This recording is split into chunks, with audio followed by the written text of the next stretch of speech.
I stood in the deep, suffocating shadows of the grand foyer, watching my former mother-in-law, Lorraine, hold court under the brilliant glow of a cascading crystal chandelier. She raised her vintage champagne flute, the clustered diamonds on her wrist catching the light, as she addressed 50 of the city's most elite socialites. "To my brilliant son, Garrett," she announced, her voice dripping with grandiloquent triumph, "and to the successful excision of a deadweight mistake." She pointed a manicured finger toward a polished silver platter resting squarely on the mahogany center table. Sitting perfectly aligned on the reflective tray were 2 heavy metal black cards and the original, thick-papered deed to this sprawling $12 million estate. Lorraine threw this lavish gathering to publicly celebrate her son's divorce from me, genuinely convinced those limitless credit lines and the estate were finally hers to control. While toasting in absolute, blind arrogance, she had no idea that the accounts were completely frozen. The estate was actively being foreclosed upon by my own corporate entity, and the impending truth would leave her entire family with nothing but the clothes on their backs.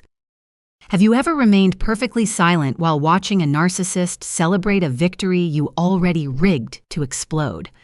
Tell me your story in the comments below, and hit subscribe if you love seeing arrogant people walk blindly into their own ruin. The atmosphere inside the vast ballroom smelled of roasted lamb, expensive imported lilies, and unchecked hubris. A string quartet played a sophisticated classical arrangement in the corner, providing an elegant, melodic soundtrack to my impending retribution. I remained entirely motionless behind a towering marble pillar near the arched entryway.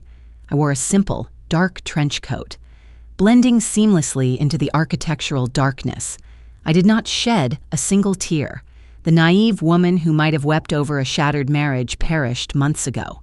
In her place stood a 36-year-old cyber forensic auditor, a specialist who dismantled complex corporate fraud and tracked hidden ledgers for a living. Through the sweeping archway, I observed Garrett. He positioned himself near the roaring limestone fireplace, casually swirling a crystal tumbler of aged scotch. At 38 years old, his hair was styled flawlessly, his posture rigid, projecting the carefully curated image of an unstoppable commercial real estate developer. Beside him stood Kelsey. At 26, she operated as a junior agent at his firm, though tonight she played the role of the conquering queen. She wore a tailored emerald silk dress and an ostentatious diamond pendant resting heavily against her collarbone. She clung to Garrett's arm, laughing entirely too loudly at a joke delivered by a visiting venture capitalist. They mirrored the perfect aristocratic couple, completely intoxicated by their own fabricated success. Lorraine circulated through the crowd, acting as the imperious matriarch of a dynasty she did not actually own. She paused near a gathering of wealthy wives, leaning forward to share a hushed, venomous whisper. I watched her lips move, easily deciphering the condescension. She was undoubtedly detailing my perceived failures, painting me as a drab, working-class anchor that had dragged her brilliant son down for half a decade. She relished the undivided attention. She fed on the sympathetic gasps and affirming, theatrical nods of her peers. She measured human worth exclusively in designer labels and property deeds. And tonight, she believed she held the ultimate winning hand. The silver platter on the mahogany table continuously drew the hungry eyes of every guest in the room. It served as a grotesque, glittering display of plundered wealth. Garrett had arranged the 2 dark metal black cards so they crossed each other directly over the thick, cream-colored paper of the estate deed. He desired an audience for his spoils. He wanted the city's financial elite to acknowledge that he had conquered the divorce, emerging victorious and vastly wealthier. I focused my gaze on the dark metal of those credit cards. The digits embossed across the front represented limitless purchasing power to the oblivious people in that ballroom. To me, they represented federal wire fraud. I knew the exact routing numbers attached to those specific accounts. I knew the fabricated income statements Garrett had submitted to the underwriting bank. I knew he had stolen my Social Security number to secure them. He assumed my silence over the past few weeks indicated total defeat. He mistook my calm, unbothered demeanor for a profound lack of intelligence. He truly believed I had walked away from the mediator's office, a broken, destitute casualty. He lacked the fundamental intellectual capacity to realize that an apex predator does not scream before the steel trap snaps shut. A waiter dressed in a pristine white tuxedo glided past my hiding spot, balancing a tray of empty champagne flutes. He did not notice me. I operated as a ghost within my own domain. I had bypassed the exterior wrought iron security gates using biometric overrides I programmed myself. Garrett had hastily changed the basic numerical keypad codes. Assuming that would keep me out, he fundamentally misunderstood how the underlying digital infrastructure functioned. He locked the front door without realizing I possessed the master keys to the entire technological foundation. Kelsey reached out, her French manicured fingernails tapping against one of the black cards on the silver platter. She traced the raised lettering, whispering something discreetly into Garrett's ear. He smiled a slow, arrogant stretch of his lips and kissed her cheek. She was undoubtedly calculating her impending shopping spree, dreaming of designer boutiques in Paris and first-class flights across the Atlantic. She believed she had secured the ultimate prize. She had successfully extracted a wealthy executive from his mundane wife. The dramatic irony tasted significantly sweeter than the vintage champagne they were consuming. They were standing on Brazilian hardwood floors I had secretly financed. They were breathing air conditioned by a climate system I legally controlled. Every single physical asset they were currently toasting was actively being dismantled by federal authorities and my own holding company. I slipped my hand into the deep pocket of my coat, my fingertips brushing against the cool glass of my smartphone. The screen remained dark, but my analytical mind visualized the cascading lines of encrypted code executing on my secure servers miles away. The digital locks had engaged precisely at 2 o'clock this afternoon. The financial hemorrhage was completely cauterized. The institutional banks had triggered their automated fraud alerts. The snare was locked, armed, and aggressively ticking down to 0. Lorraine tapped her silver spoon against her crystal flute once more, demanding the room's undivided attention for a secondary toast. "We leave the drab, uninspired past behind us," she declared, her voice echoing sharply off the vaulted ceilings.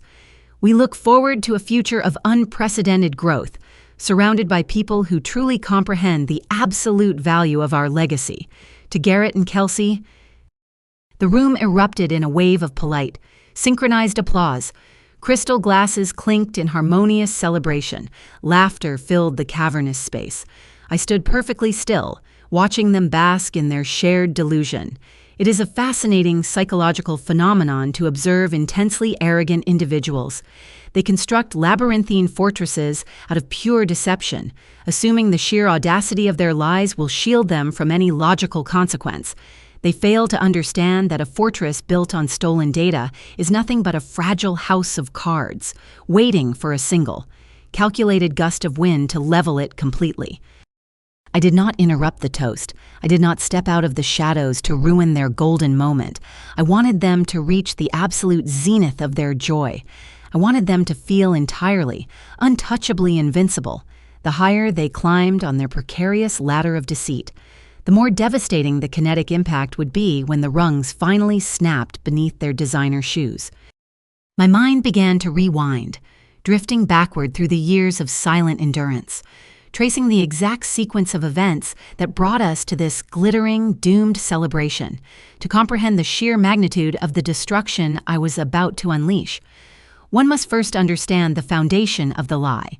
The architecture of their ruin did not materialize tonight. It began 16 years ago. On the crisp autumn day, I made the catastrophic, optimistic decision to bury my true identity for the sake of finding genuine love. I retreated from the edges of the illuminated ballroom, letting the clinking of crystal fade into the cold air, stepping into the shadowed corridor. I turned my back on their premature victory to navigate the deep corridors of memory. It was 16 years ago, in the fall of 2010, when this disaster first took root. I married Garrett in the fall of 2010. The leaves had turned a brittle, vibrant amber.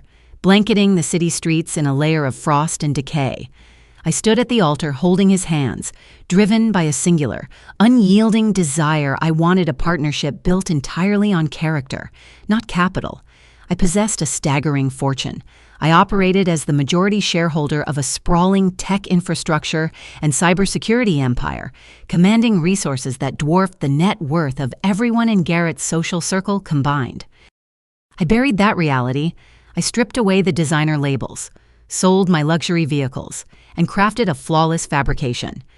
I introduced myself to Garrett and his family as a mid-level forensic auditor, a modest, unassuming woman who analyzed digital logs and earned a middle-class wage. I sought a man who would value my intellect and my loyalty, rather than my portfolio. Lorraine shattered that optimistic illusion the exact moment I stepped across the threshold of her exclusive country club. She did not greet me. She appraised me. Her sharp, predatory eyes scanned the unbranded leather of my handbag, darted toward the scuffed heels of my practical shoes, and finally settled on my face with an expression of profound, suffocating disdain. She weaponized her posture, straightening her spine to physically look down her nose at me when her affluent friends approached our table. Lorraine did not introduce me by my name. She introduced me by my fabricated utility. "This is Garrett's new companion," Lorraine announced, waving a dismissive manicured hand in my direction. "She works with computers, a glorified information technology drone." She articulated the syllables with deliberate precision, carving a thick, uncrossable boundary between her inherited pedigree and my supposed working-class roots. She treated my mere existence in her presence as a grotesque stain on her curated reality. I turned my head, looking directly at Garrett. I waited for him to straighten his shoulders. I waited for him to interject, to defend the woman he had just sworn to protect. Garrett checked his reflection in the mirrored wall of the dining room. He adjusted the knot of his silk tie. He let out a low, breathless chuckle, lifting his glass of bourbon to his lips, and nodded in agreement with his mother's assessment. He craved Lorraine's approval with a desperate, pathetic hunger. He permitted the disrespect to take root, allowing her venom to fester and multiply within the walls of our marriage. For 5 years, a grueling, relentless period, mirroring our residency inside this sprawling $12 million estate, I swallowed their insults. I absorbed their mockery, internalizing the psychological suppression while maintaining my quiet, unassuming facade. I do not need to simply recount their cruelty. The physical memory of my subjugation remains burned into the fibers of this house. I remember a specific winter evening, shortly after we moved into the estate. Lorraine hosted a dinner party for Garrett's potential investors. She sat at the head of the long mahogany table, draped in cashmere, holding court.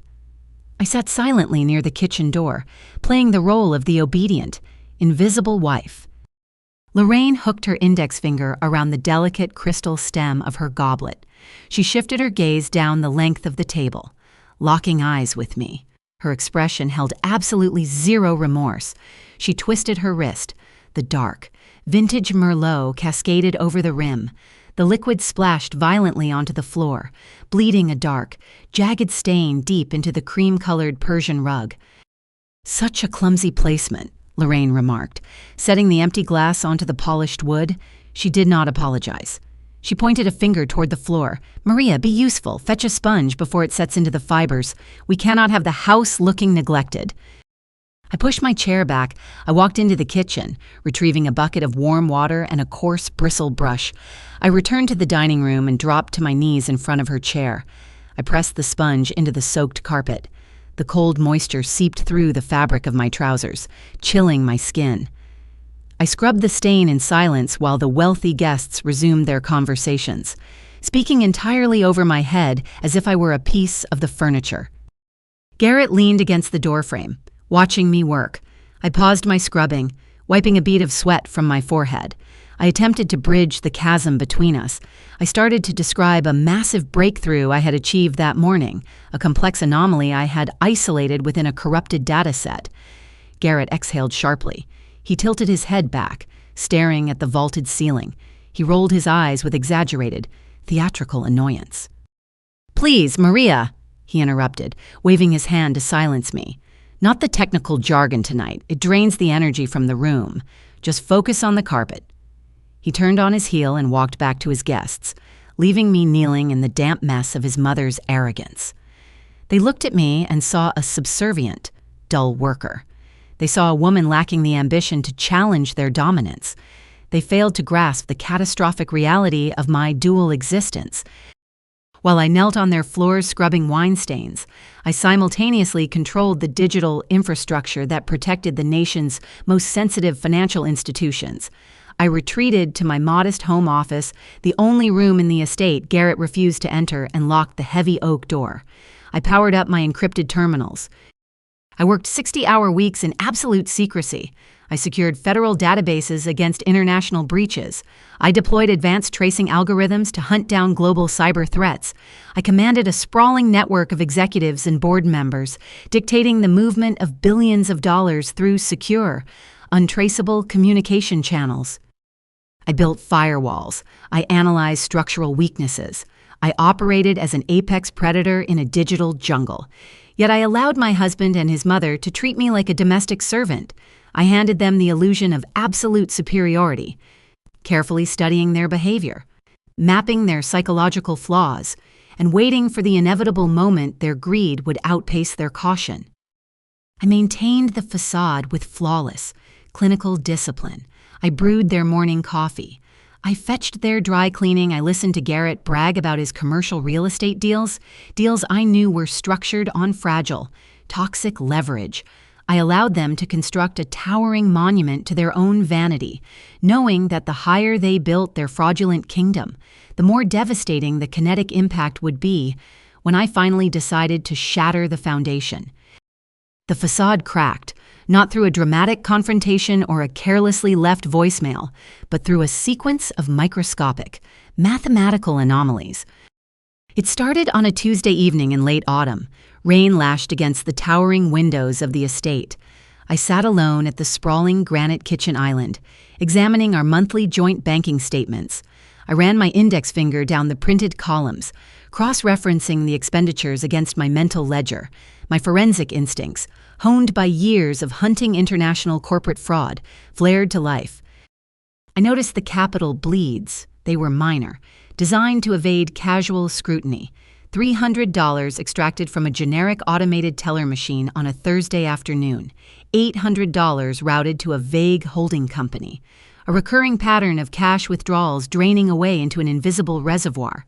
Garrett regularly claimed he entertained high-net-worth clients at exclusive steakhouses, but the geographic coordinates of these transactions contradicted his stated office hours. I did not hurl the statements across the kitchen. I did not storm up the sweeping staircase to confront him with tears streaming down my face. I stacked the papers, aligned the edges perfectly, and slid them into a manila folder. I waited. At midnight, Garrett's breathing deepened into a heavy, rhythmic cadence. I slipped out from beneath the duvet, my bare feet silent against the hardwood floor. I walked down the corridor, entered my home office, and locked the heavy oak door. I powered on my encrypted terminal. The cooling fans hummed, casting a pale blue glow across my face. I booted my secondary operating system, initiating a direct trace on our home network traffic. Garrett utilized catastrophic digital hygiene. He arrogantly reused the same fundamental alphanumeric string for his personal devices, believing himself entirely immune to surveillance. I deployed a packet sniffer, isolating the media access control address of his smartphone. My fingers flew across the mechanical keyboard. Lines of green code cascaded down the monitors. I did not search for text messages. Amateurs look for texts. Professionals follow the money. I tracked his routing numbers, penetrating the weak firewall of a boutique digital payment processor he favored. The hidden ledger materialized on my screen. He funneled our joint marital funds into a secondary, unlisted checking account. I mapped the outgoing wire transfers. He bled cash to sustain a parallel existence. Digital data demands physical corroboration. I required tangible evidence. The following morning, after Garrett drove his luxury sedan to his commercial real estate firm, I walked into the climate-controlled garage. He had left his premium leather golf bag leaning against the stainless steel workbench, claiming he played a grueling 18 holes the previous weekend. I unzipped the deep side compartments. I pushed my hands past wooden tees, scuffed gloves, and expensive divot tools, deep within the bottom lining. My fingers brushed against a crumpled piece of thermal paper. I pulled the receipt free and smoothed it flat against the cold metal of the workbench.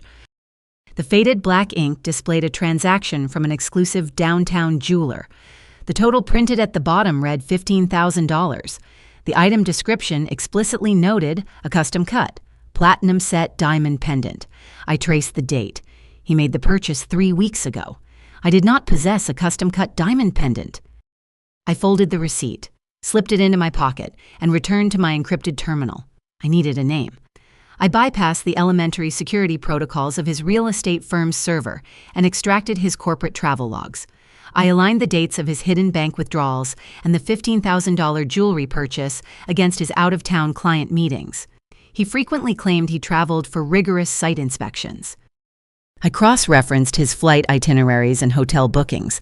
A secondary passenger name appeared on every single domestic flight, every luxury resort reservation, and every high-end dinner receipt. Kelsey. I accessed the firm's employee directory, her profile picture loaded on my screen.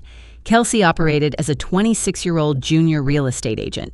She possessed perfectly styled blonde hair, wearing a branded blazer and gripping a clipboard with unearned, aggressive confidence.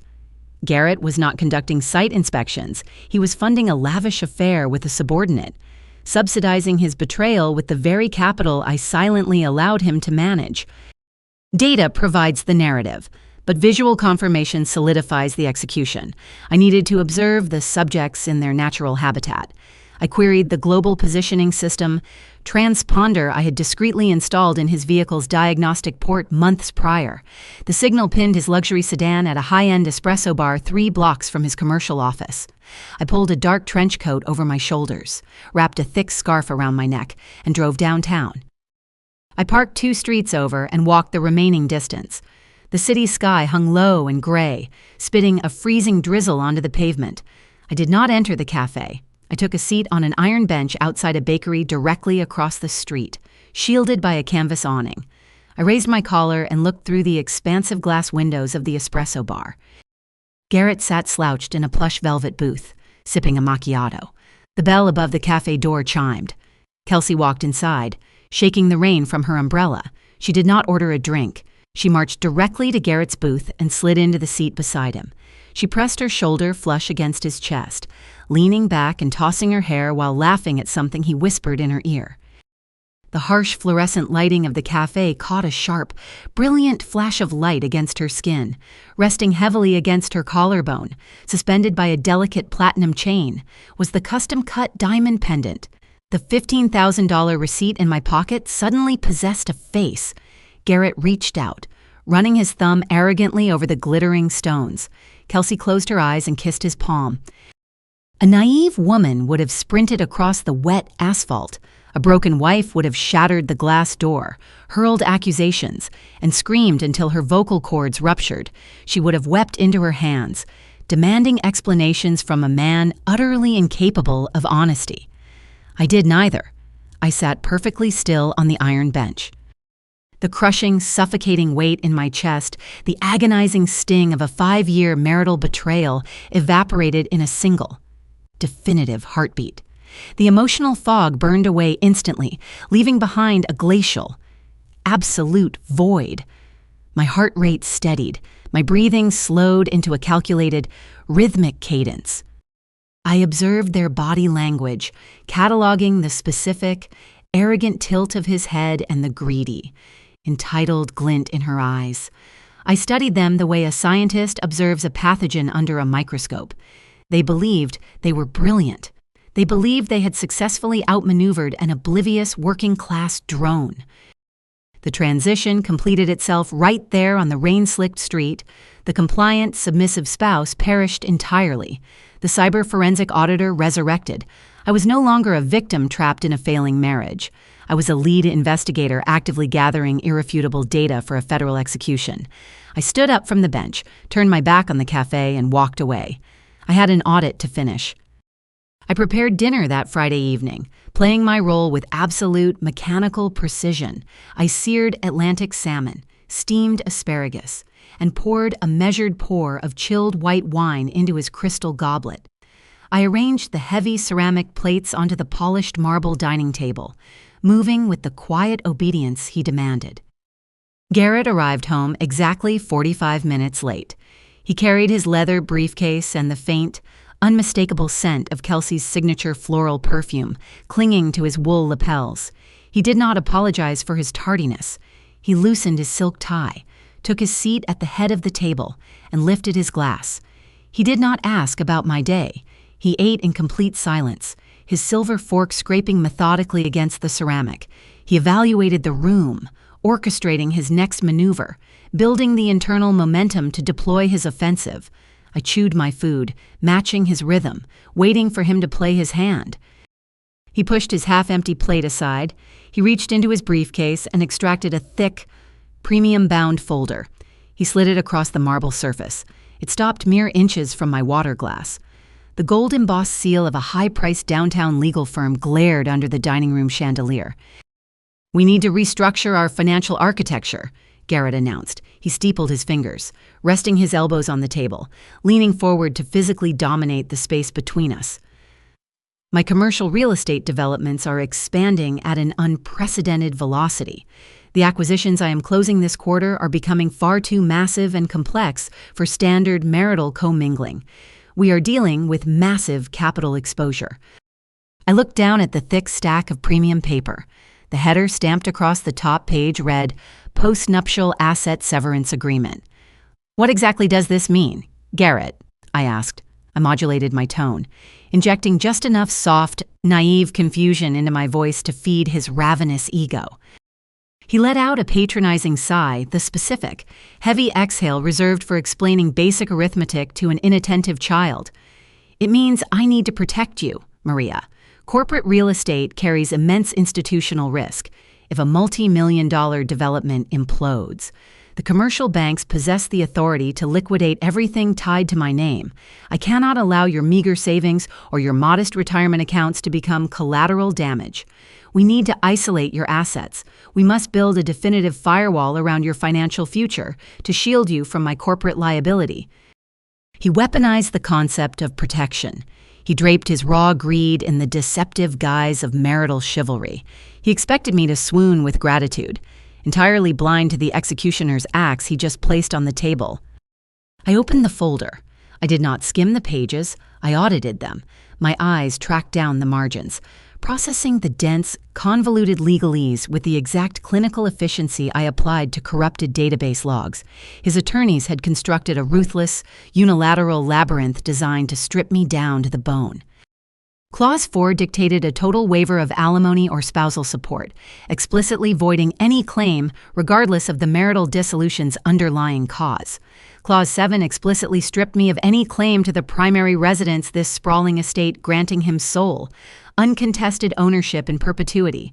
Clause 9 severed my rights to his commercial real estate firm, categorizing his business and all its affiliated holding accounts as untouchable, isolated entities.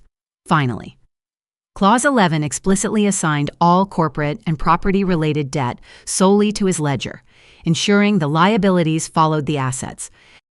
He desired absolute dominion. He designed the document to eject me onto the street with nothing but my personal checking account, completely shielding his supposedly massive wealth and his 26-year-old mistress from any marital fallout. I read Clause 7 a second time, suppressing the sharp, predatory amusement blooming inside my chest. He demanded sole ownership of the estate, wholly oblivious to the fact that his underlying mortgage was held by a private commercial lender I secretly controlled. He demanded the deed to a house he actively financed through my subsidiary.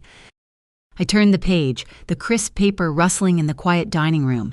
He shifted in his chair, tapping his index finger nervously against the stem of his wine glass. He anticipated resistance. He braced for the typical marital outrage, the raised voices, the tears, the indignant demands for equity and fairness. He prepared his counter-arguments, ready to bulldoze my objections with his loud, overbearing corporate jargon. He failed to realize he was negotiating with a cyber forensic auditor. I read the clauses and saw something entirely different. I did not see a weapon aimed at my throat. I saw a titanium shield forged for my exact protection. I knew what resided inside his corporate ledgers. I mapped the phantom invoices and the toxic debt. I traced the embezzled investor capital he funneled into offshore accounts to fund Kelsey's diamond pendants and luxury vacations. He stood on the absolute precipice of a catastrophic federal wire fraud indictment. He had just handed me a legally binding document that completely severed my liability from his impending criminal implosion. If the assets belonged entirely to him, the radioactive federal debt belonged entirely to him as well. I closed the folder. I looked up and met his gaze. I did not frown. I did not hurl the document across the room. I offered him a blank, trusting smile. You always know exactly how to handle the complex issues, Garrett, I murmured, keeping my voice smooth and entirely compliant. If you believe this isolates my risk and protects us, then I trust your judgment. I reached across the table, retrieved his heavy gold fountain pen, and uncapped it. The metal felt cold against my skin. I pressed the nib to the signature line on the final page. I applied my name with fluid, decisive strokes, executing the signature precisely where his lawyers demanded. I pushed the signed document back across the marble. Garrett blinked. He stared at my signature, momentarily paralyzed by the absolute lack of friction. The rigid tension bled out of his shoulders, his chest puffed outward, expanding with arrogant, victorious pride. He picked up the document, tapping the edges against the table to align the pages, a smug smirk pulling at the corners of his mouth. He believed he had just legally conquered me. He believed he had successfully secured his empire, his estate, and his freedom to pursue his junior agent without any financial consequence. He remained entirely unaware of the dramatic irony suffocating the room. By forcing my signature onto that severance agreement, Garrett legally insulated me from the radioactive federal charges he was actively accruing. He built a firewall in assuming it kept me locked out of his vault. He had absolutely no idea the firewall actually locked him inside a burning building, ensuring I would stand safely on the outside, completely untouched. When the federal authorities finally arrived to watch his entire life burn to the ground, 48 hours after my ink dried on the asset severance agreement, Garrett executed his next offensive maneuver. He amputated my financial access. He marched into the kitchen on a Tuesday morning, adjusting the cuffs of his tailored suit. He did not break his stride as he tossed a thin white envelope onto the granite island. The paper slid across the polished stone, stopping against my coffee mug. "I transferred your household operating budget," Garrett announced, refusing to meet my gaze. The attorneys advised strict segregation of funds moving forward. I opened the envelope. A generic silver debit card slipped out, clattering against the granite. I pulled my smartphone from my pocket and accessed our banking portal. The primary joint checking ledgers, the accounts holding the collective capital of our 5-year marriage, vanished from my dashboard. In their place sat a single, isolated digital wallet tied to the silver card. I checked the available balance, $500. Garrett poured a cup of black coffee. He leaned against the counter, crossing his ankles. "That card covers basic groceries and minor incidentals. If you require additional capital, submit a formal request. I need to maintain absolute oversight of our outgoing cash flow during this corporate expansion." He issued me an allowance. He systematically reduced his wife to a dependent ward, attempting to strip away my autonomy and cage me within a financial perimeter. He operated under the delusion that controlling the visible cash equated to controlling me. I picked up the cheap plastic card. I did not argue. I did not demand the restoration of my access. I cast my eyes downward, nodding slowly. "Thank you, Garrett," I murmured, injecting a tremor of uncertainty into my voice. "I will manage the budget carefully." I watched his reflection in the stainless steel refrigerator doors. His chest expanded. His shoulders dropped. He fed on my manufactured subjection, drawing power from my performance of defeat. He grabbed his leather briefcase and exited through the garage, entirely convinced he had successfully domesticated his problem. Kelsey sensed the shifting power dynamic. Emboldened by Garrett's aggressive maneuvers, she initiated her own juvenile, territorial campaign. The psychological warfare invaded the physical sanctuary of the estate. The heavy mahogany landline in the grand foyer began ringing at odd. intrusive hours. Thursday at 9 o'clock at night, Saturday at 7 in the morning. I lifted the brass receiver. I heard the sharp intake of breath, the faint, tinny background hum of city traffic, and then a harsh, definitive click. The dial tone echoed in my ear. She did not speak, but she communicated her intent flawlessly. She wanted me to feel the invasion. She wanted to plant her flag inside my home, asserting her direct access to my husband and my life.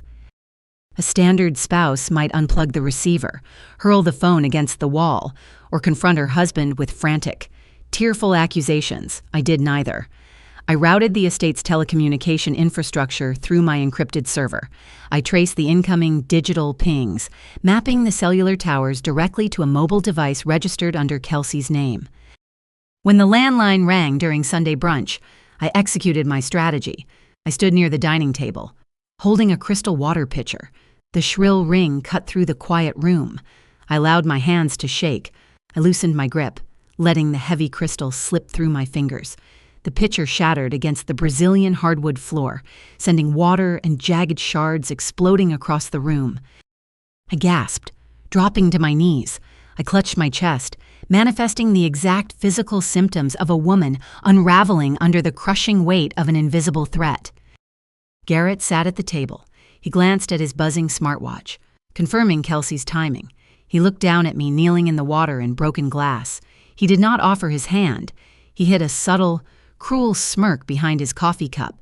I shrank into myself, projecting the image of a broken, paranoid victim, deliberately fueling their shared delusion of absolute control. The psychological compression reached its absolute zenith the following evening. Lorraine commandeered the formal dining room of my estate, hosting a dinner party for 3 of her elite country club associates. She treated the $12 million property as her personal pavilion, acting as the sovereign ruler of a kingdom I secretly owned. I wore a simple unbranded navy dress and a pair of functional, slightly scuffed leather pumps, the precise wardrobe of the modest, middle-class auditor I pretended to be. I carried a heavy silver tray of roasted duck and asparagus from the kitchen, serving the guests while they discussed summer homes and country club politics. Lorraine sat at the head of the long table, flanked by Garrett.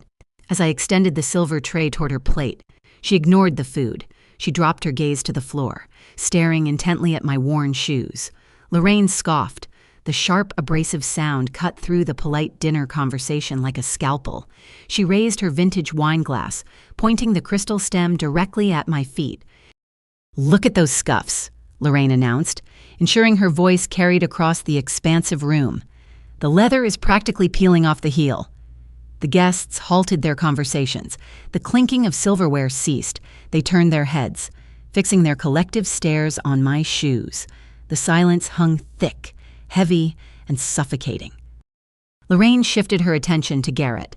She patted his forearm, offering him a look of manufactured maternal pity.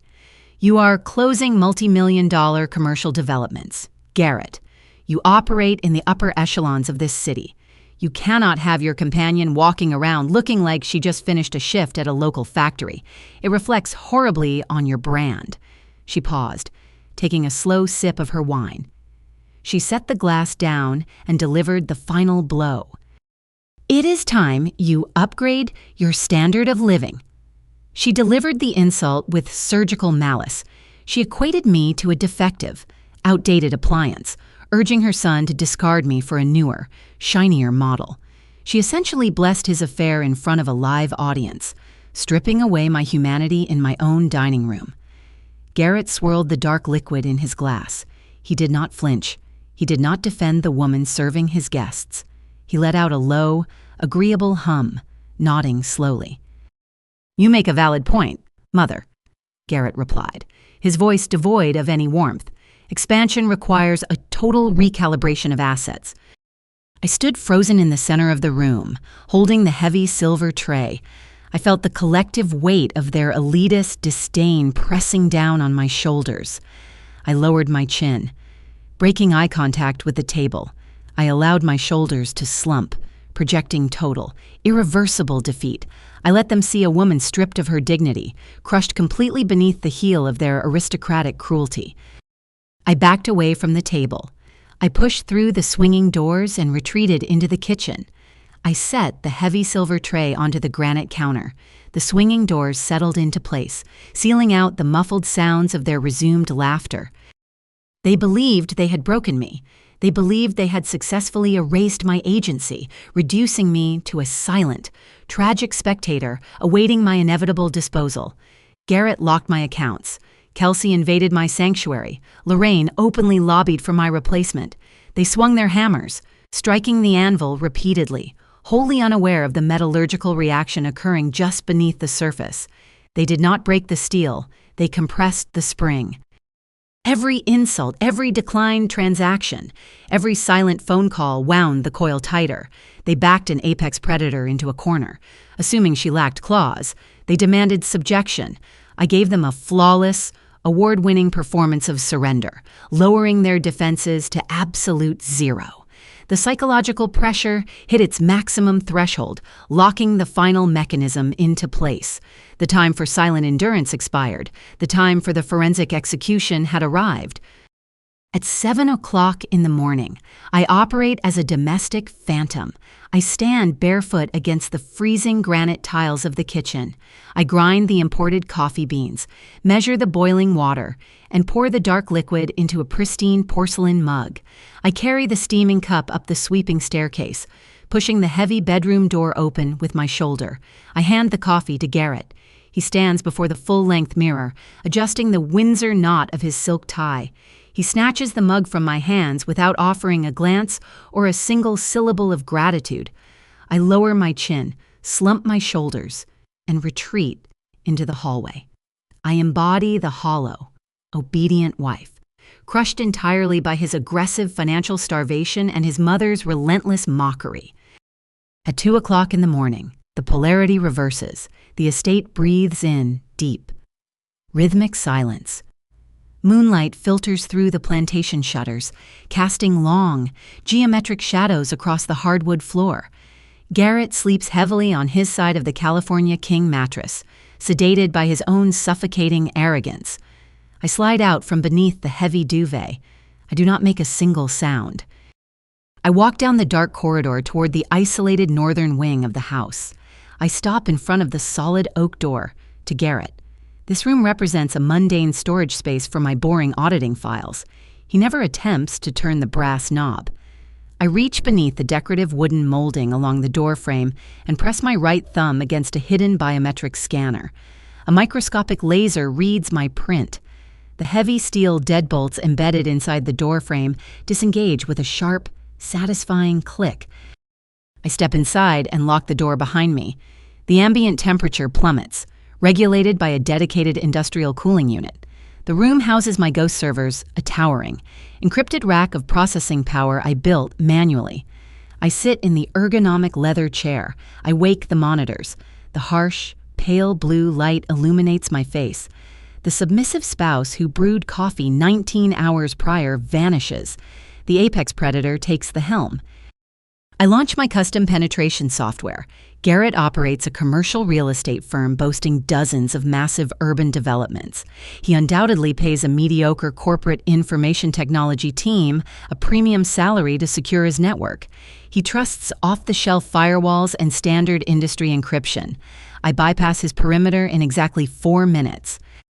Garrett relies on predictable, arrogant patterns. He utilizes the same core alphanumeric sequences for his personal banking, his home security, and his corporate administrative access. I harvest the encryption keys I scraped from our home router, deploying a brute force algorithm against his firm's virtual private network. The digital gate shatters. I slip through the back door, invisible and untraceable, planting my presence directly inside the central nervous system of his company. I do not waste time reviewing the polished, fabricated balance sheets he presents to his investors. I dive straight into the raw, unredacted transactional ledgers. I deploy my tracing algorithms. Lines of vivid green code cascade down my primary monitor. Parsing through thousands of isolated data points, the software hunts for hidden anomalies, mapping routing nodes, extracting metadata, and connecting disparate holding accounts. I construct a dynamic, real-time flowchart of his entire financial architecture. The truth materializes on my screen, stripping away the bespoke suits and the country club prestige. Garrett is not a commercial real estate genius. He is a staggering fraud, surviving entirely on the edge of a catastrophic fiscal cliff. I tracked the capital flowing into his firm. He routinely boasts about securing multi-million-dollar acquisitions, claiming he outsmarts the institutional banks. The raw data tells a radically different story. Traditional commercial lenders flagged his firm years ago to maintain his aggressive expansion and fund his lavish lifestyle. Garrett relies on predatory, shadow market loans carrying astronomical, suffocating interest rates. I highlight a massive development project located downtown.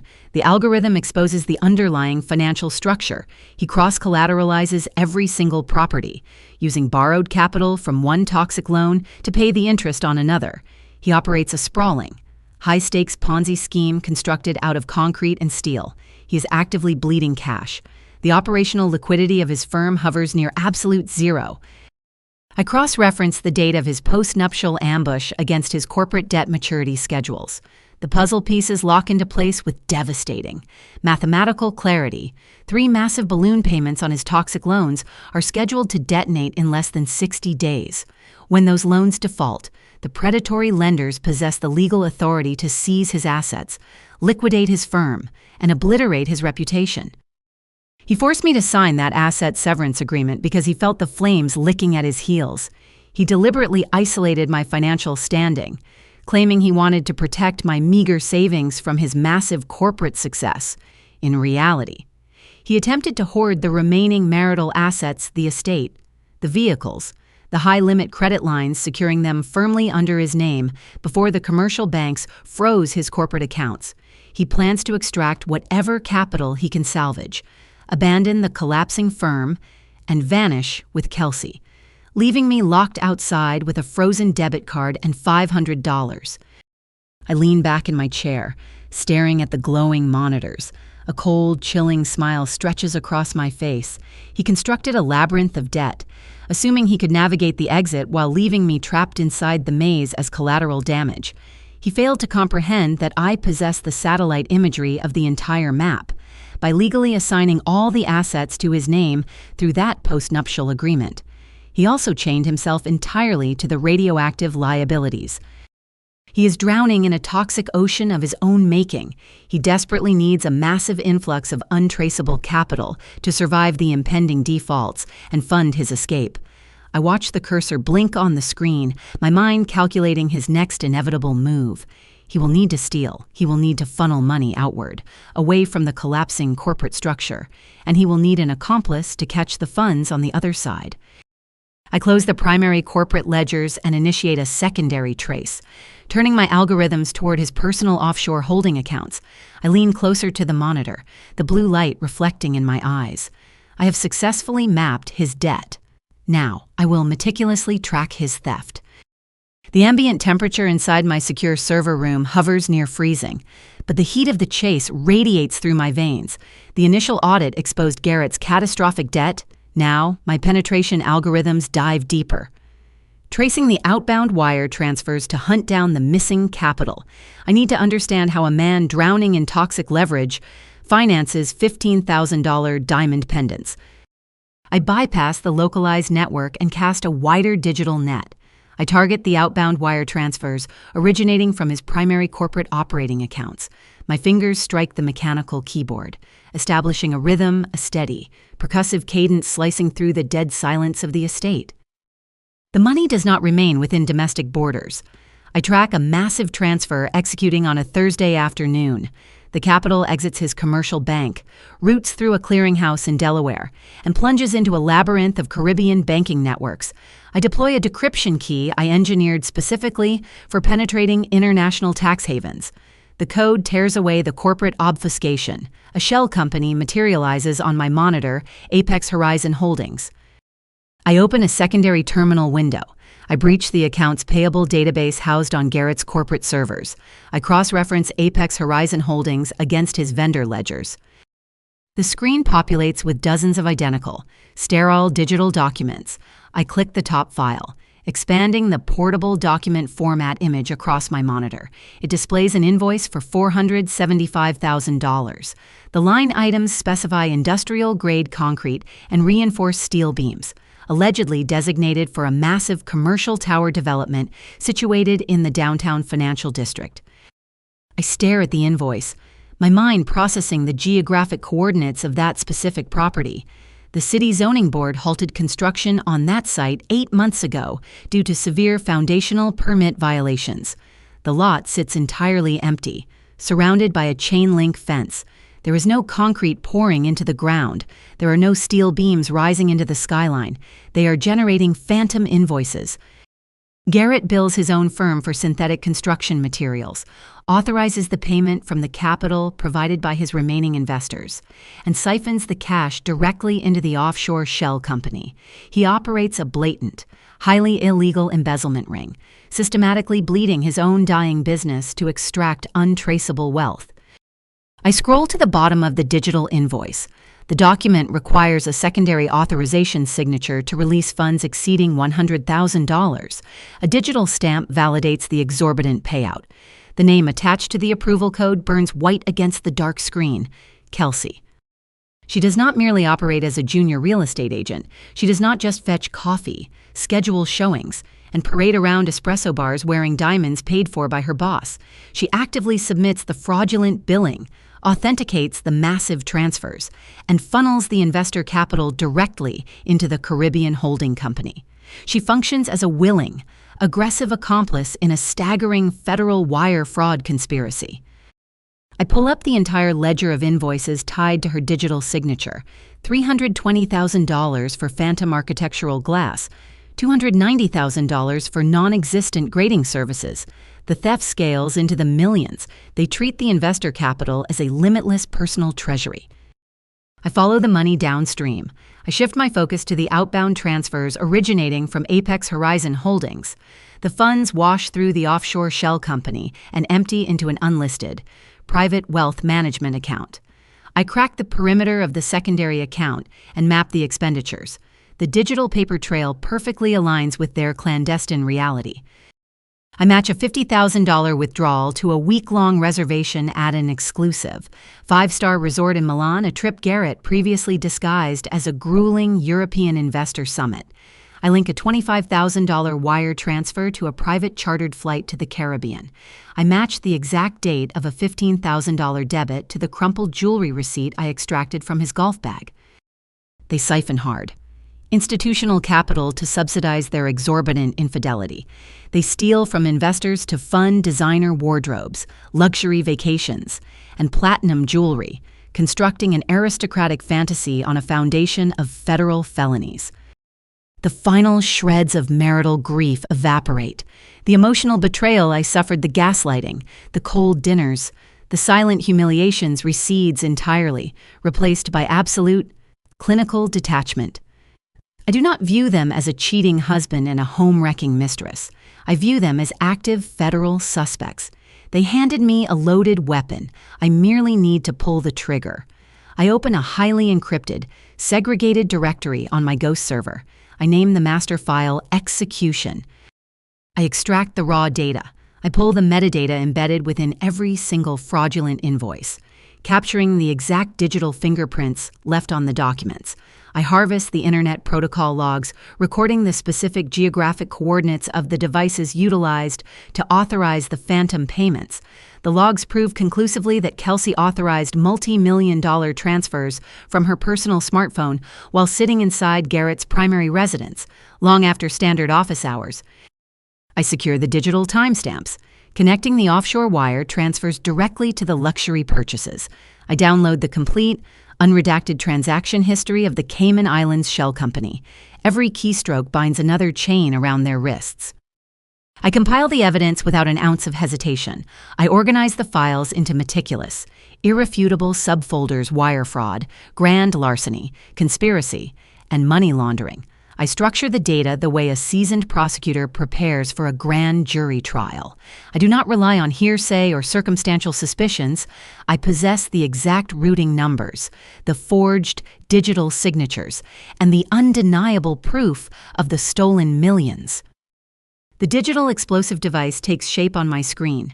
It holds the power to obliterate Garrett's commercial real estate firm, seize his remaining assets, and guarantee both him and Kelsey a devastating sentence in a federal penitentiary.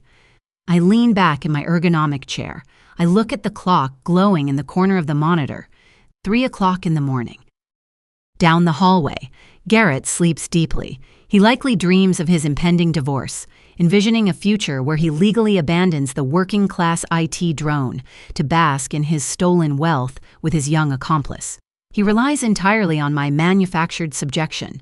He forced me to sign the post-nuptial agreement, believing he locked me outside his fortress of capital.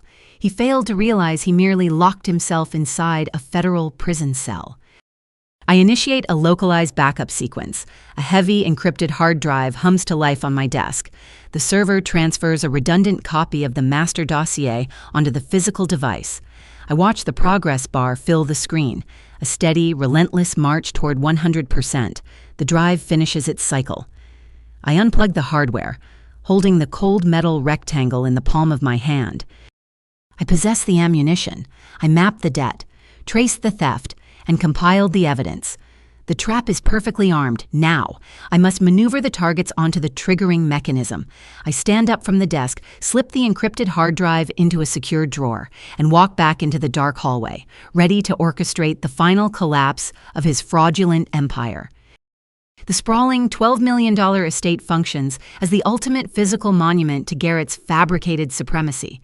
It occupies 3 acres of prime, gated real estate, boasting imported limestone pillars, a slate roof, and towering wrought iron security gates for 5 years. This monolithic structure served as the primary stage for Lorraine's aristocratic cosplay and Garrett's relentless ego. To fully grasp the spectacular, suffocating irony of Garrett's impending destruction, one must examine the foundation of this property. Lorraine weaponizes the estate at every available opportunity. During a recent Sunday brunch, she led 3 members of her elite country club through the grand foyer. I stood near the dining room archway, wearing a plain gray sweater, holding a silver tray of fresh pastries.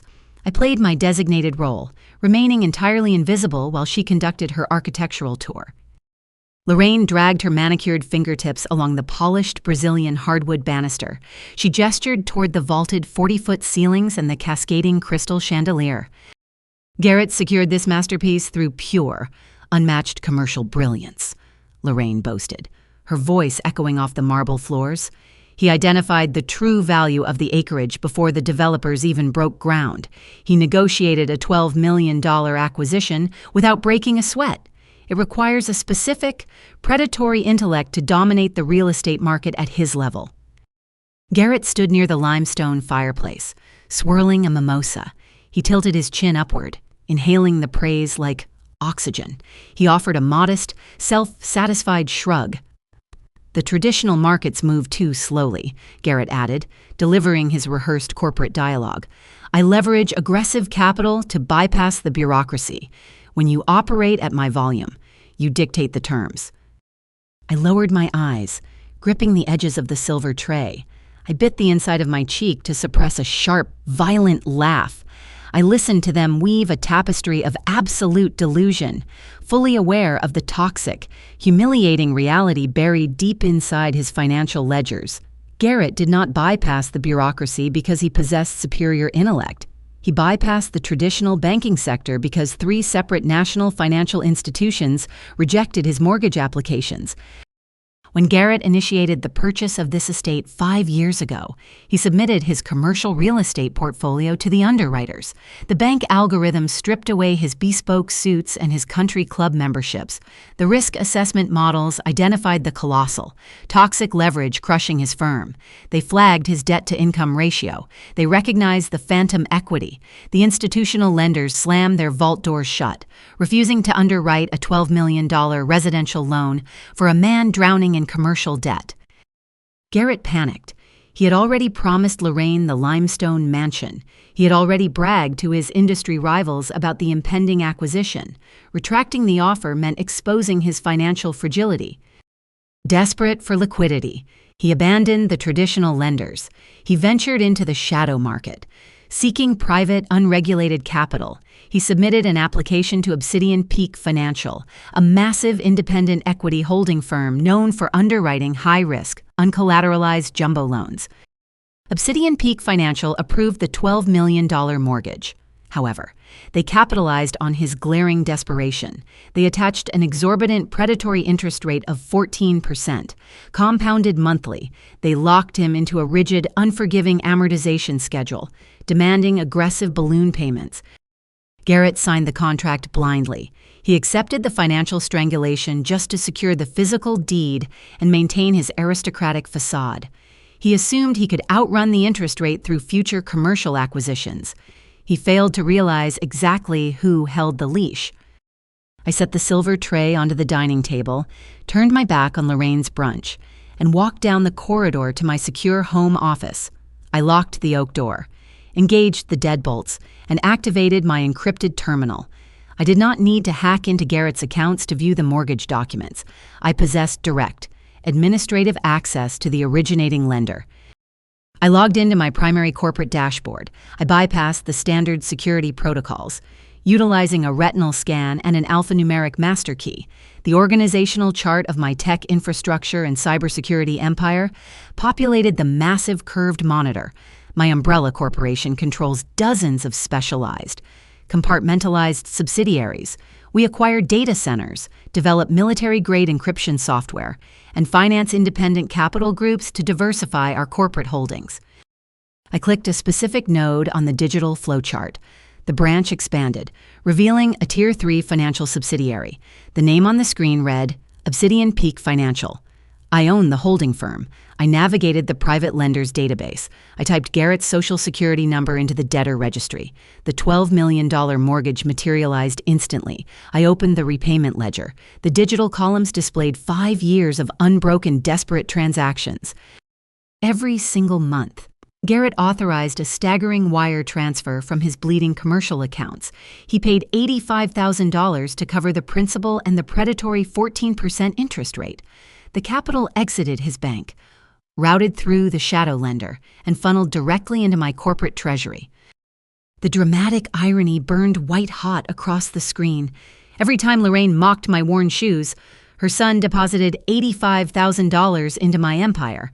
Every time Garrett rolled his eyes at my career, he funded my corporate expansion. He spent the last 5 years working 90-hour weeks, committing massive federal wire fraud, and bleeding his own company dry, just to pay me for the privilege of sleeping in this house. I pulled up the property deed. My subsidiary holds the absolute, uncontested lien against the estate. I own the limestone pillars Lorraine taps with her manicured fingernails. I own the vaulted ceilings Garrett boasts about to his venture capitalists. I own the Brazilian hardwood floors they walk across. I own the ground beneath their feet. The sheer, breathtaking stupidity of his post-nuptial ambush finally snapped into perfect focus. When Garrett slid that asset severance agreement across the dining table, he demanded sole, isolated ownership of the estate. He specifically drafted Clause 7 to strip me of any legal claim to the property. He believed he was hoarding a $12 million asset, insulating his manufactured wealth from his impending divorce. He failed to consult his amortization schedule. He failed to recognize that his mortgage balance, bloated by the 14% interest rate, vastly exceeded the current market value of the home. He did not hoard an asset. He hoarded a radioactive, suffocating liability. By forcing my signature onto that document, Garrett legally chained himself to the toxic debt. He severed my name from the title, ensuring that when the commercial banks finally collapsed his firm and froze his checking accounts, he alone would bear the absolute burden of the Obsidian Peak financial loan. I leaned back in my ergonomic leather chair. I stared at the blinking cursor on the screen, feeling a cold, predatory satisfaction settled deep inside my chest. He thought he successfully locked the working-class information technology drone out of his majestic castle. He had absolutely no idea the drone owned the bank that held the mortgage. I do not merely possess the ability to track his embezzlement. I possess the immediate, unilateral authority to execute a foreclosure. I closed the financial ledger. I locked the corporate dashboard. I had mapped his corporate debt. I had traced his international wire fraud with Kelsey. and I had confirmed my absolute, dictatorial control over his physical sanctuary. The investigative phase of my operation concluded, I compiled the ultimate dossier. I possessed every single digital fingerprint, every routing number, and every forged signature required to trigger a catastrophic federal raid. I stood up from the desk. I walked to the window and looked out across the manicured lawns of the estate. The trap required a triggering mechanism. I needed Garrett to make one final, aggressive maneuver. I needed him to reach his hand directly into the snare. I knew exactly how his narcissistic mind operated, and I knew exactly what bait to leave unattended. I turned away from the window overlooking the manicured lawns, my mind calibrating the exact parameters of the trap I needed to set. Before I could finalize the physical bait, a silent, pulsing red alert triggered on my secondary encrypted monitor. I stepped back to my desk, my eyes tracking the cascading text scrolling down the screen. The digital tripwire I installed on our domestic network router had just activated. I sat down, pulling the keyboard toward me. I isolated the anomaly. Garrett had initiated a localized, crude script on the network, designed to intercept specific incoming data packets. I traced the routing commands. He built a hidden redirect protocol, deliberately hijacking communications addressed to my primary civilian email, the unencrypted account I utilized for mundane household operations, utility bills, and basic correspondence. He shunted messages originating from premier global financial institutions away from my inbox, routing them directly into a concealed, password-protected directory hosted on his personal laptop in the master bedroom. I breached his concealed directory in under 60 seconds. The password proved pathetically simple, a combination of Kelsey's birth year and the name of his favorite golf course. The screen populated with a dozen intercepted notifications. I opened the most recent document. The header displayed the stark, imposing crest of an elite, invitation-only international banking syndicate. The bold text confirmed the immediate approval and expedited shipping of 2 exclusive, ultra-high-limit credit accounts colloquially recognized in elite circles as black cards. These physical instruments, forged from heavy anodized titanium, offered virtually unlimited purchasing power and direct cash advance capabilities. I scanned the approval notice. The authorized user listed on the primary account was not Garrett. The name printed in crisp, digital ink was mine. I opened the attached application files, dissecting the mechanics of his fraud. Garrett had executed a staggering, brazen campaign of identity theft.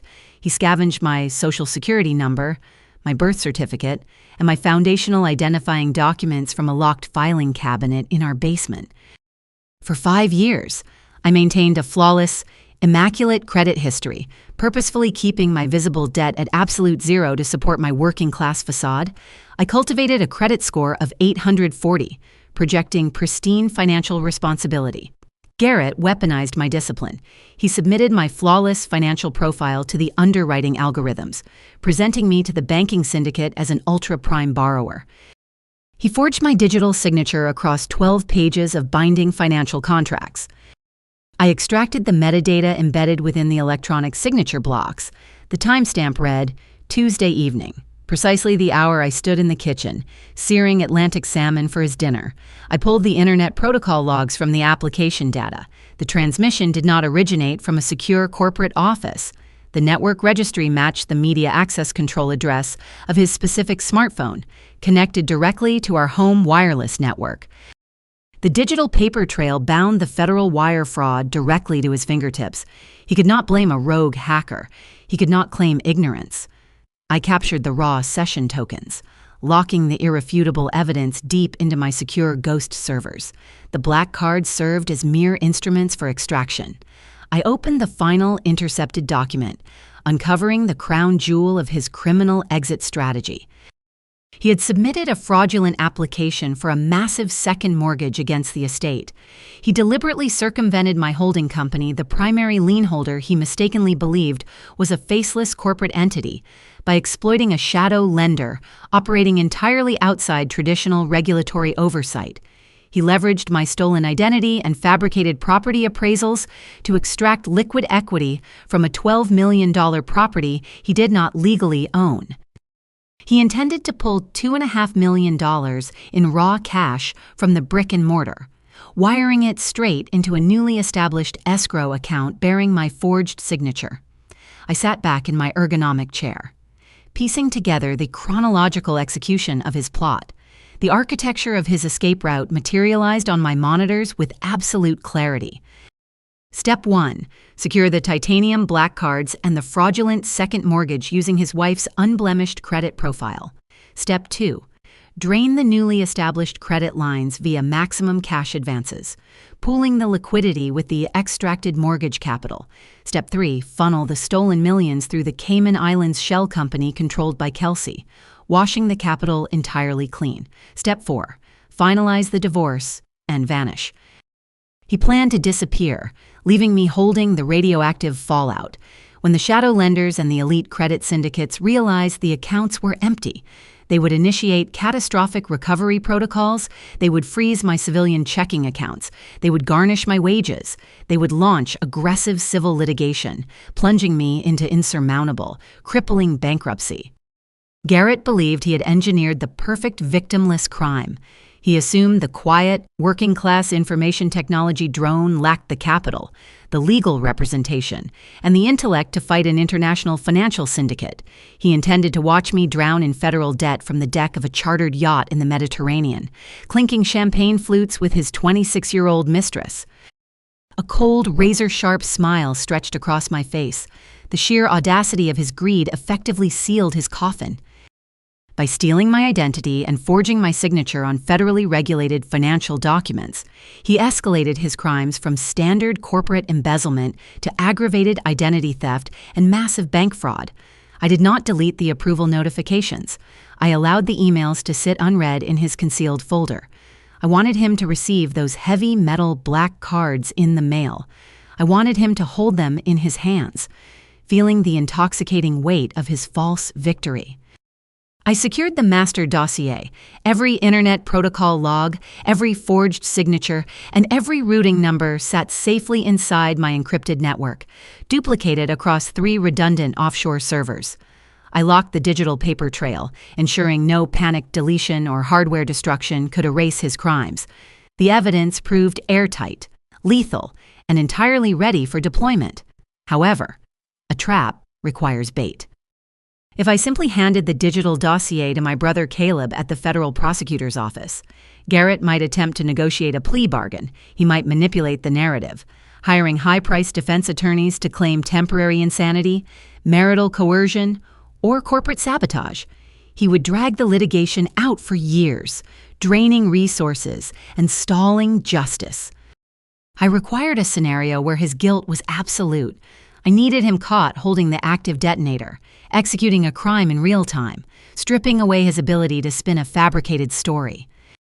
I opened the bottom drawer of my desk and pulled out a heavy, obsolete external hard drive. I plugged the device into my terminal. I formatted the drive, wiping the existing architecture clean. I loaded the hardware with dozens of dummy folders, labeling them with tantalizing, generic titles designed to trigger his unparalleled greed: offshore capital holdings, encrypted seed phrases, retirement liquidity transfers. I engineered the drive to resemble a desperate wife's secret stash of hidden capital. I detached a small, specialized tracking microchip from my workbench and embedded it deep inside the plastic casing of the drive, sealing it seamlessly. I disconnected the hardware. I placed the drive deliberately inside the top drawer of my desk. I did not engage the lock. I left the drawer open just a fraction of an inch, leaving the silver edge of the drive clearly visible under the desk lamp. I knew Garrett's frantic impatience. I knew Kelsey's bottomless greed. I possessed the biometric surveillance cameras hidden discreetly in the crown molding of this office. When I left the estate tomorrow morning to attend a fabricated networking brunch, they would not be able to resist an unlocked door and a visible prize. I powered down my monitors, plunging the room into darkness. The snare was set. I walked out of the office, ready to watch them break in and steal their own destruction. At exactly 8 o'clock in the morning, I pulled the collar of my wool coat tight against my neck and descended the sweeping staircase into the grand foyer. Garrett sat on the tufted leather bench, lacing his Italian loafers. He projected an aura of manufactured nonchalance, checking the reflection of his luxury watch in the hall mirror. I announced my departure for a mid-tier cybersecurity networking brunch downtown. I infused my voice with the dull, fatigued cadence of a woman dreading a tedious weekend corporate seminar. Garrett offered a dismissive wave, not bothering to look up from his footwear. "Have fun analyzing spreadsheets, Maria. Try not to put the other tech drones to sleep. I plan to hit the driving range. I need to clear my head before the acquisitions meeting on Monday." He lied with effortless fluency. I nodded, offering a meek, submissive smile, and exited through the heavy oak front doors. I climbed into my modest sedan and drove away from the estate. I did not drive downtown. I navigated 3 blocks down the winding, tree-lined avenue, pulling into the secluded, empty parking lot of a neighborhood botanical garden. The morning air hung crisp and still. I killed the engine. I withdrew my smartphone, tapped the encrypted biometric surveillance application, and watched the high-definition feed populate my screen. The interface displayed a crisp, color-corrected feed streaming directly from the microscopic lens embedded within the crown molding of my home office. Facial recognition brackets locked onto the doorway. Running silent identification algorithms, the system fed me real-time audio, capturing the ambient silence of the empty house. I disengaged the heavy biometric steel deadbolts on my home office door the previous night from my master console. I left only the rudimentary brass tumbler lock engaged. I wanted to present a physical barrier flimsy enough to fuel his arrogant delusion of superiority, yet rigid enough to legally constitute breaking and entering. At 8:15 in the morning, the heavy oak door of my office rattled. A metallic scraping sound echoed through the audio receiver. Garrett stood in the hallway, working a tension wrench and a steel lockpick into the brass keyhole. Kelsey hovered behind him, shifting her weight from foot to foot, chewing her lower lip with feral anticipation. She wore a tailored crimson blazer, clutching an empty designer tote bag she intended to fill with my assets. Garrett raked the pick across the brass pins. He grunted, twisting his wrist. He fancied himself a covert operative infiltrating a secure facility. He failed to comprehend that a true cyber forensic auditor would never leave a critical room guarded by a $50 hardware store tumbler unless she actively desired a trespasser. The pins aligned. The tumbler clicked. Garrett twisted the brass knob and shoved the door open. He stepped into my sanctuary, his chest puffed outward, entirely convinced of his own tactical brilliance. Kelsey slipped in behind him, pushing the door shut. "Search everything," Garrett commanded, his voice dripping with aggressive entitlement. "She hoards her offshore transaction logs and her crypto phrases on a physical drive. She mentioned cold storage years ago. Find it.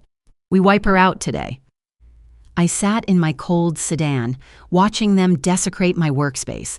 I did not feel a shred of violation. I felt the clinical satisfaction of a hunter watching 2 wolves step directly onto a steel snare. Kelsey moved like a scavenger.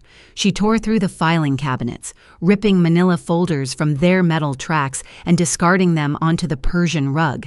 She swept her arm across a mahogany bookshelf, sending thick auditing manuals crashing to the floor. She picked up a framed photograph of my late father, sneered at the wooden frame, and tossed it carelessly into a wastebasket. She approached my secondary monitor, jiggling the mouse to wake the screen. A biometric password prompt materialized. She scoffed in frustration, slamming her open palm against the edge of the monitor. She searched for a financial treasure map, completely blind to the reality that she was destroying decoy documents I printed specifically for this theater. Garrett bypassed the monitors and targeted the physical storage.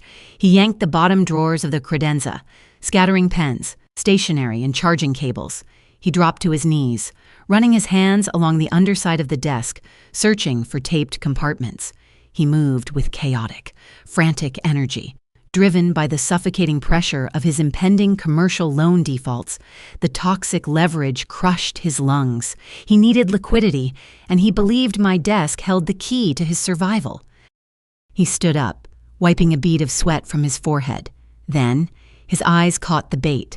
I left the top right drawer cracked open a fraction of an inch, exactly as I positioned it the night before.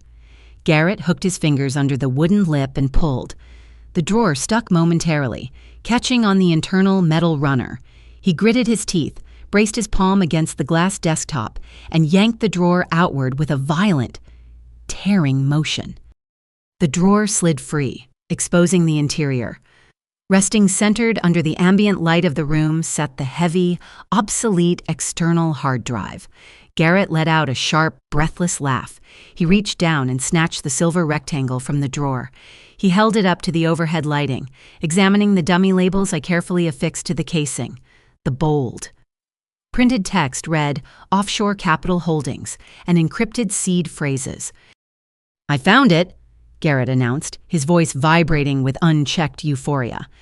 Kelsey abandoned the filing cabinet. She sprinted across the room, stopping beside Garrett, her eyes locked onto the hard drive. Glittering with raw greed, she saw designer handbags, first-class flights to the Mediterranean, and a lifetime of stolen luxury encapsulated within that silver casing. She reached out, tracing her French manicured fingernail over the printed label. She raised her right hand. Garrett mirrored the motion. Their palms collided in a sharp, echoing high five. They celebrated their flawless morning heist, reveling in their shared criminality. They stood in the wreckage of my office, grinning like victorious conquerors. Garrett slid the hard drive into the inner pocket of his tailored blazer, patting the fabric to ensure its security. "We execute the transfers this afternoon," Garrett stated. He pulled Kelsey by the waist and kissed her forehead. "The working-class drone just funded our exit strategy. She won't even realize it's gone until Monday," Kelsey added, her voice laced with mocking pity. "By the time she figures out how to cancel the accounts, we will be drinking champagne in the Caribbean." I watched the feed on my smartphone screen. I took a slow sip of my black coffee. They turned their backs to the camera and exited the office, leaving the door ajar and the floor littered with discarded paper. They believed they possessed my entire life savings. They believed they held the digital keys to my complete destruction. They believed they were driving the execution. They did not realize they had just pocketed an active, military-grade, global positioning system beacon. The snare snapped shut. The physical asset theft established the final, undeniable federal felony required to deploy the nuclear option. I did not need to wait for days or weeks to retaliate. The timeline accelerated to terminal velocity. I gripped the steering wheel, my mind locking onto the immediate counterstrike scheduled for the afternoon of the exact same day. I lowered my smartphone, the biometric surveillance application fading into the dark glass of the screen. I did not drive to a mid-tier networking brunch. I engaged the transmission of my unassuming sedan, pulling out of the secluded botanical garden parking lot. I navigated toward the industrial perimeter of the city, targeting an unmarked, reinforced concrete facility where I housed my primary, off-the-grid server farm. Standard victims operate on a predictable, sluggish timeline. When a thief executes a morning heist, they rely entirely on the victim's lethargy. They assume the homeowner will return late in the evening, discover the wreckage, panic, and wait hours for a uniformed patrol officer to arrive and file a preliminary report.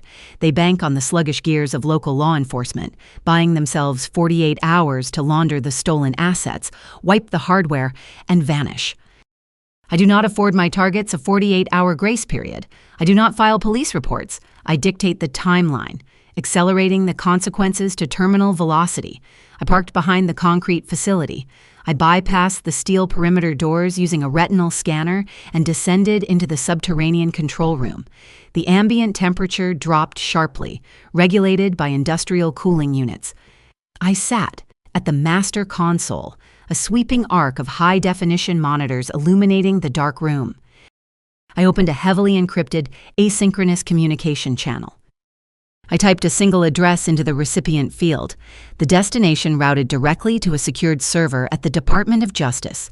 The recipient was Caleb.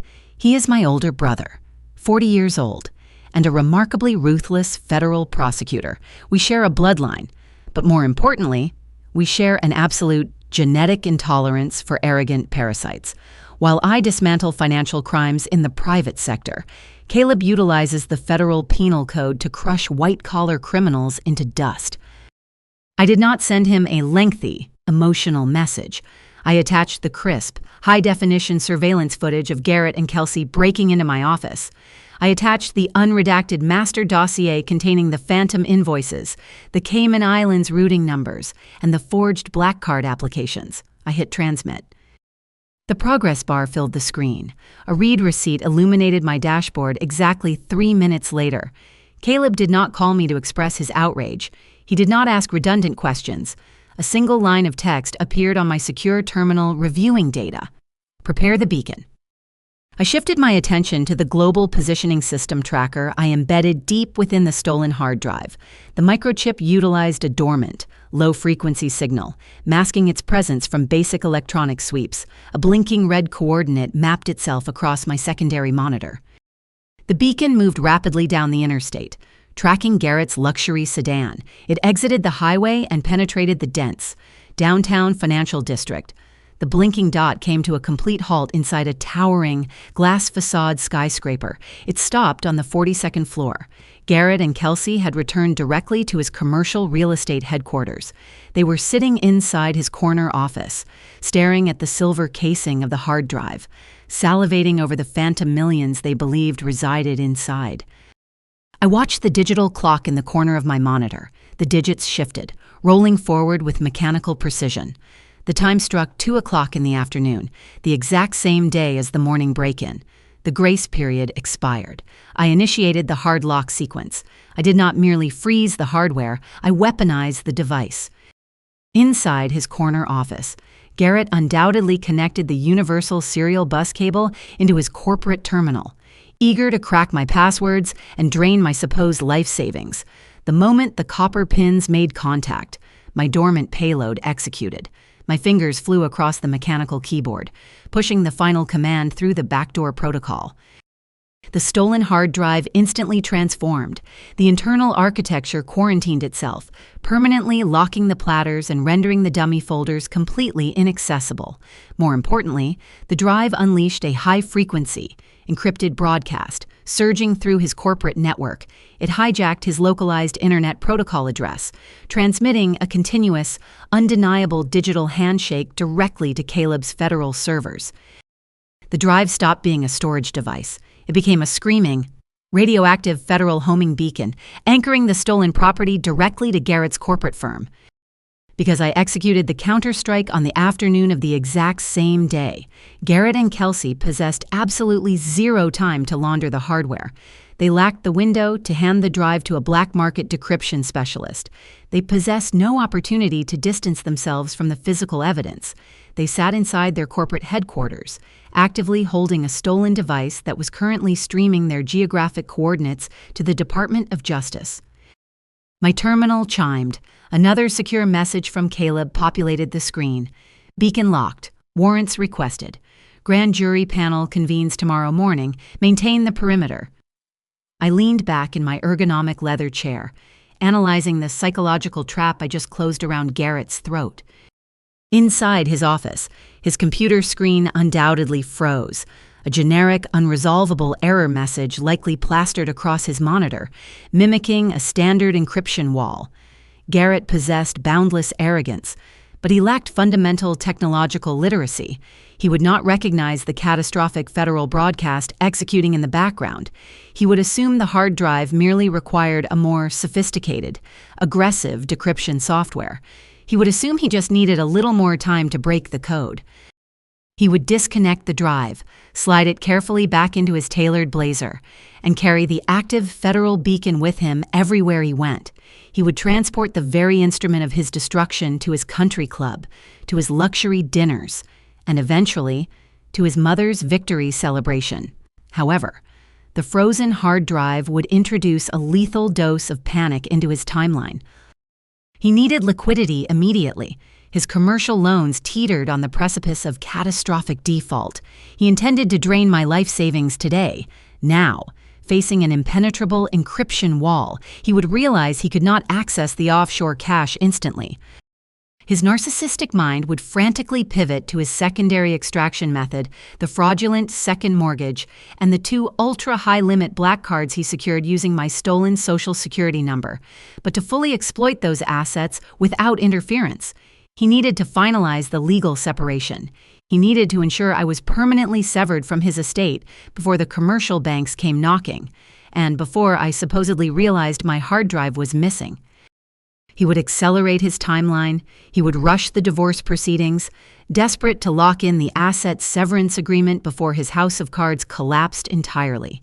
He believed he was outsmarting me, manipulating the legal system to secure his stolen wealth while he quietly searched for a hacker to crack my hard drive. He had no idea he was dancing on the end of my strings. I shut down the localized tracing software, leaving the continuous beacon feed routing exclusively to Caleb's federal secure network. I wiped the terminal cache, powered down the monitors, and stood up from the console. The concrete facility hummed with the quiet, immense power of processing servers.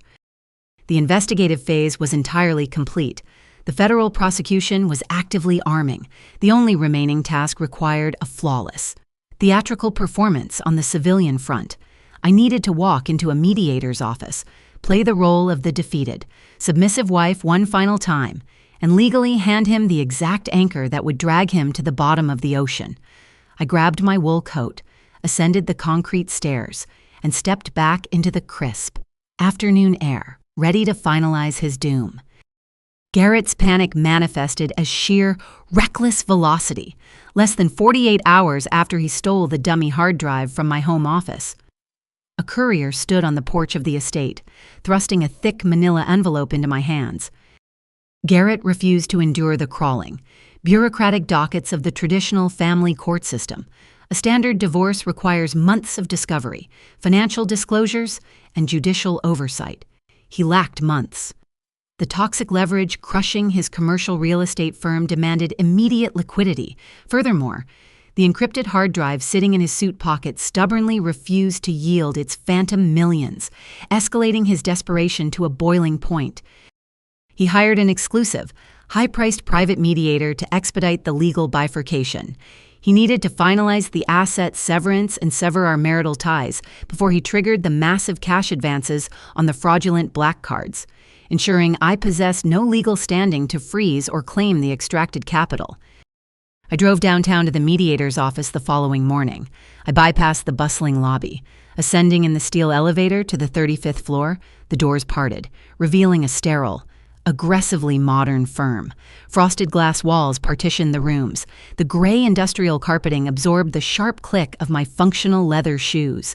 The ambient temperature felt deliberately frigid, designed to keep negotiations brisk and unsentimental. A paralegal escorted me into a stark conference room. Garrett already occupied the space.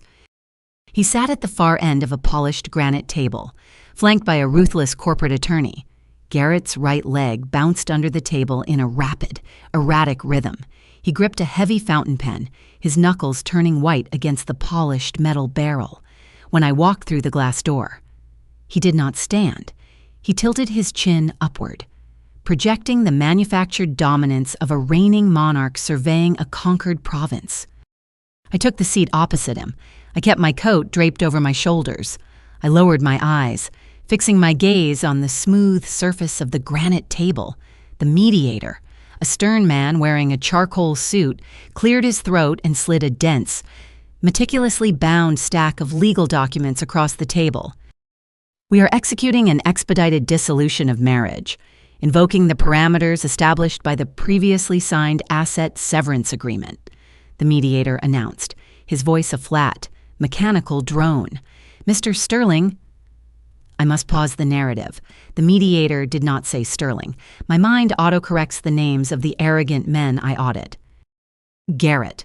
The mediator corrected himself, gesturing toward my husband. Garrett requests the immediate, unilateral transfer of the primary residence. Furthermore, his counsel drafted an addendum regarding all active credit lines, revolving accounts, and property-backed equity instruments associated with the estate. Garrett leaned forward, pressing his forearms against the granite. He wanted to ensure I understood the absolute totality of my defeat. I am assuming all liability and sole ownership of the estate's equity, Garrett stated, dictating the terms with aggressive entitlement. Any credit accounts, secondary mortgages, or capital instruments attached to the property address remain my exclusive domain. The legal firewall between our finances becomes absolute today. He sought to hoard the plunder. He explicitly instructed his attorneys to draft indemnification clauses that locked me out of the $2.5 million he intended to drain from the fraudulent second mortgage. He demanded total ownership of the ultra-high-limit black cards he secured using my stolen identity. He believed he was constructing an impenetrable vault around his stolen wealth. To maintain the illusion of a standard, equitable negotiation. Garrett reached into his breast pocket. He withdrew a crisp, printed rectangle and slid it across the smooth table.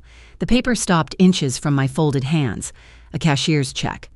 $50,000, Garrett announced, his lips curling into a sharp, mocking smirk. A generous relocation fee. Take the capital, rent an apartment closer to your little auditing cubicle, start over. He threw a handful of crumbs at a woman who owned the bakery. He weaponized the check, using the paltry sum to humiliate me in front of the legal counsel, reinforcing my status as a discarded working-class dependent. I stared at the cashier's check. A standard spouse might hurl the paper back across the table. She might scream, pound her fists against the granite, and demand a thorough forensic accounting of his hidden assets. She might drag the proceedings out for years out of sheer, vindictive spite. I did not raise my voice. I did not flinch. I dropped my chin closer to my chest. I allowed my spine to curve, letting my shoulders cave inward. I mimicked the exact physical posture of a woman whose spirit just snapped under the crushing weight of insurmountable defeat. I exhaled a shaky, shallow breath, ensuring the sound carried across the quiet conference room. I reached across the table. I did not touch the check. I picked up the heavy fountain pen resting beside the legal decree. The cold metal pressed against my skin. I flipped past the dense legal jargon, bypassing the indemnification clauses and the asset allocation schedules. I turned directly to the final page. I pressed the gold nib against the thick paper. I dragged the black ink across the signature line, forming my name in deliberate, looping script. I signed away the $12 million estate. I signed away the credit lines. I signed away the fraudulent second mortgage. I signed away my marriage. I lifted the pen and set it down.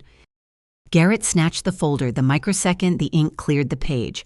He pulled the document toward his chest, holding it like a physical shield. He practically vibrated with unchecked, toxic euphoria. His chest expanded, pulling the fabric of his tailored suit taut across his shoulders. He let out a sharp, breathless laugh, exchanging a victorious, arrogant glance with his corporate attorney. He believed he just won the lottery. He believed he legally isolated his millions, secured his mansion, and eradicated the working-class anchor dragging down his elite pedigree.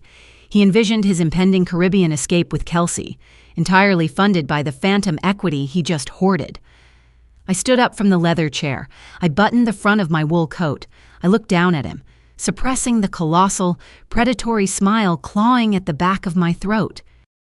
By demanding sole liability of the estate, he just claimed absolute, legal ownership of the impending foreclosure initiated by my subsidiary holding company. He bound himself entirely to the 14% interest balloon payments he could never satisfy. By explicitly claiming the credit accounts attached to the property, he legally chained himself to the radioactive federal wire fraud he committed when he stole my Social Security number. The ink on that divorce decree did not operate as a shield. It operated as a legally binding, signed confession. He wanted the assets. I handed him the anvil. I turned my back on the granite table and walked out of the glass-walled conference room. I did not take the $50,000 check. I left it sitting abandoned on the table.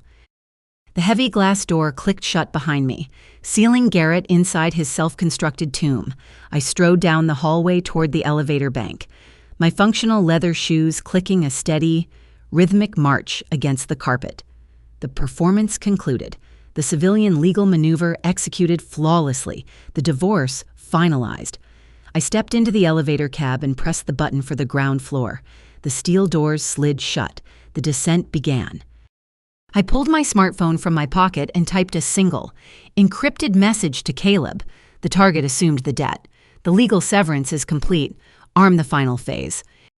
I stepped out of the office building and into the crisp, biting afternoon air. The sprawling city stretched out before me, pulsing with kinetic energy. I breathed in the exhaust and the cold wind, feeling entirely unburdened. Garrett and Lorraine scheduled their grand victory celebration for tonight. They intended to toast their supremacy, gathering the city's elite to witness the destruction of my legacy. I walked toward my parked sedan, ready to attend a party. Friday night arrived with a biting, sub-zero wind that scoured the city streets, freezing the exhaust of passing vehicles into thick, white plumes. I parked my unassuming sedan 3 blocks away from the sprawling, $12 million estate. I pulled the collar of my dark wool trench coat high against my neck, blocking the chill, and walked the remaining distance. I bypassed the towering wrought iron security gates without alerting the private security detail stationed at the front perimeter. I pressed my right thumb against the concealed biometric scanner hidden beneath the stone pillar of the service entrance. The heavy steel deadbolts disengaged with a dull, heavy thud. I stepped onto the manicured grounds, navigating the limestone pathways I secretly financed, and slipped through the rear conservatory doors. The timeline looped back, catching up to the exact moment the kinetic energy of my trap reached its absolute, critical mass. I moved silently through the dimly lit corridors, stopping just behind a massive marble pillar in the grand foyer. The shadows swallowed my dark trench coat, rendering me completely invisible. The atmosphere inside the adjacent ballroom hit me like a physical wall. The air smelled of roasted lamb, expensive imported lilies, and unchecked, suffocating hubris. A string quartet occupied a raised dais in the corner, dragging their bows across cellos and violins, producing a sweeping, victorious melody.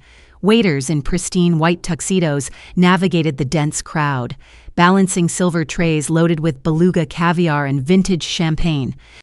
50 of the city's most elite socialites, venture capitalists, and country club aristocrats packed the Brazilian hardwood floors.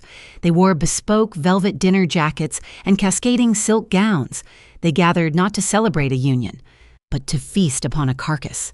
They congregated to toast my systematic eradication. Through the sweeping archway, I observed Garrett. He stood near the roaring limestone fireplace, the flames casting dancing, golden light across his polished Italian loafers. He radiated the frantic, manufactured energy of a man who believed he just outmaneuvered federal law. He thrust his chest forward, squaring his shoulders, surveying the wealthy crowd with the heavy-lidded, arrogant gaze of a conquering king. Kelsey anchored herself to his left arm. She wore a tailored emerald silk dress that clung tightly to her frame, the custom cut. $15,000 diamond pendant rested heavily against her collarbone, catching the light of the cascading crystal chandelier. She leaned her head against Garrett's shoulder, sipping her champagne, projecting the flawless image of the newly crowned lady of the manor. Garrett turned his head, kissing her temple, entirely soaking in the admiring, envious glances of his corporate peers. They performed their aristocratic cosplay flawlessly, masking the staggering, toxic debt and the active federal felonies pulsing just beneath the surface of their designer clothing. My eyes drifted away from the couple, landing on the true centerpiece of the evening. Positioned dead center on a polished mahogany table, flanked by 2 towering floral arrangements, sat a gleaming silver platter. Garrett displayed his spoils for public consumption. Resting flat against the reflective metal lay the original, thick-papered deed to the $12 million estate. Crossed perfectly over the cream-colored parchment sat 2 heavy, anodized titanium black cards. The embossed digits gleamed under the overhead lights. The physical embodiment of his fraud, displayed proudly like conquered war trophies. He wanted the city's financial elite to acknowledge his supremacy. He wanted them to see the limitless purchasing power he extracted from his divorce. Lorraine commanded the center of the ballroom, circulating through the crowd like a predatory shark. She wore a heavy diamond tennis bracelet and a floor-length silver gown. She paused near a gathering of wealthy wives, leaning forward to share a hushed, venomous whisper, undoubtedly detailing my perceived failures and my working-class roots. She fed on their sympathetic gasps and their theatrical nods. Lorraine stepped away from the wives and moved toward the mahogany table.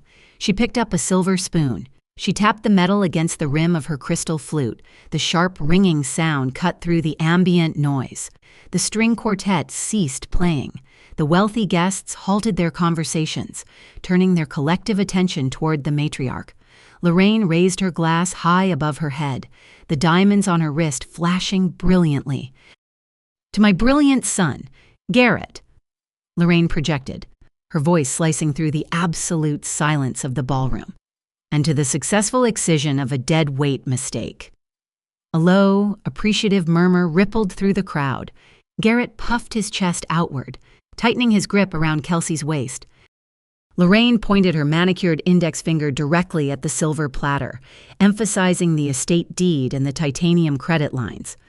We leave the drab, uninspired past behind us. The information technology drone has been officially severed from our legacy.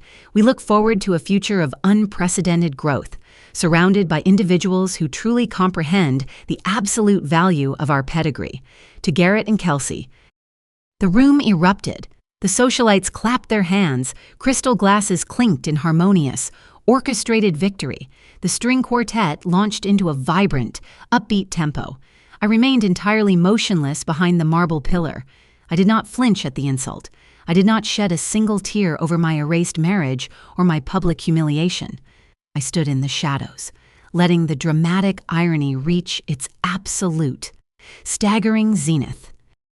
They stood on the polished deck of a sinking luxury liner, raising expensive toasts to the iceberg.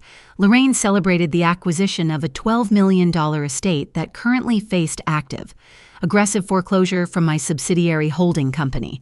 She cheered for a property saddled with a predatory 14% interest rate that Garrett could never satisfy. Garrett basked in the glow of 2 limitless credit lines that federal authorities locked and flagged for severe wire fraud exactly 30 hours prior. He secured the physical cards, completely oblivious to the reality that the digital infrastructure supporting them collapsed the moment I sent my master dossier to the Department of Justice. Kelsey wore a diamond necklace purchased with embezzled investor capital, a transaction meticulously documented, time-stamped, and categorized inside a federal prosecutor's evidence file. She smiled at the elite crowd, unaware she currently carried the active GPS beacon broadcasting their exact geographic coordinates to federal servers. They celebrated their supremacy while clutching the exact anchors that would drag them into the abyss. Garrett stepped away from the fireplace. He walked over to the mahogany table and picked up one of the black cards from the silver tray. He twirls the heavy titanium between his fingers, flipping it over to examine the magnetic strip. He walked back to Kelsey, leaning down to whisper something into her ear. He tapped the edge of the metal card against her emerald dress. Kelsey giggled. Her eyes widened with raw, unfiltered greed. She traced her finger over the embossed digits. They planned their Caribbean escape. They visualized the chartered jets, the oceanfront villas, and the offshore accounts. They mapped out a future funded entirely by phantom equity. They possessed absolutely no idea that my brother Caleb currently sat in a black, armored federal command vehicle idling exactly 3 blocks away. They did not know a dozen heavily armed tactical agents stood by, checking their ballistic vests, waiting for my explicit signal to breach the perimeter. I stayed in the darkness of the foyer. I watched Garrett drain the last drop of scotch from his crystal tumbler. I watched Lorraine accept congratulations from a passing venture capitalist. I watched Kelsey adjust the stolen diamond resting against her skin. I let them savor the applause. I let the poison of their own unchecked arrogance fully saturate their veins, ensuring the venom reached their hearts before I stepped forward to administer the cure. The coiled spring compressed to its final, microscopic millimeter. The time for silent observation expired. I stepped out from behind the towering marble pillar. The rigid heels of my functional leather shoes struck the polished Brazilian hardwood floor, driving a sharp, rhythmic crack through the ambient noise of the ballroom. I did not rush. I walked with the measured, deliberate stride of a forensic auditor entering a compromised facility. The dense crowd of velvet-clad socialites parted immediately. They stepped backward, pulling their silk gowns away as if my dark wool trench coat carried a lethal electrical charge. The string quartet faltered. The lead cellist dragged his bow horizontally across the thick strings, producing a discordant, agonizing screech that killed the melody instantly. Silence slammed down over the expansive room, heavy, suffocating, and absolute. Lorraine stood near the mahogany center table. She lowered her vintage crystal flute. The triumphant, arrogant glow eroded from her features in real time, replaced by a mask of raw, visceral indignation. She pointed her manicured index finger directly at my chest, the diamonds on her wrist rattling. "Security!" Lorraine commanded, her voice cracking like a whip across the vaulted, 40-foot ceilings. "Remove this trespasser immediately. Throw her off my property."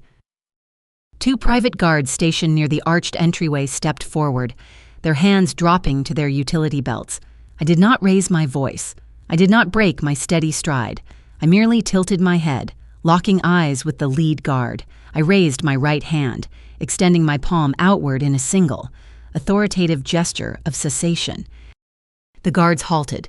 They recognized the biometric access logs. They recognized the corporate registry of the entity, paying their private contracting wages. They crossed their arms and remained completely stationary, abandoning Lorraine to the impending slaughter. Garrett stepped forward, positioning his body between Kelsey and me. He puffed his chest outward, attempting to project the towering, invincible commercial developer. His Italian loafers squeaked against the polished wood.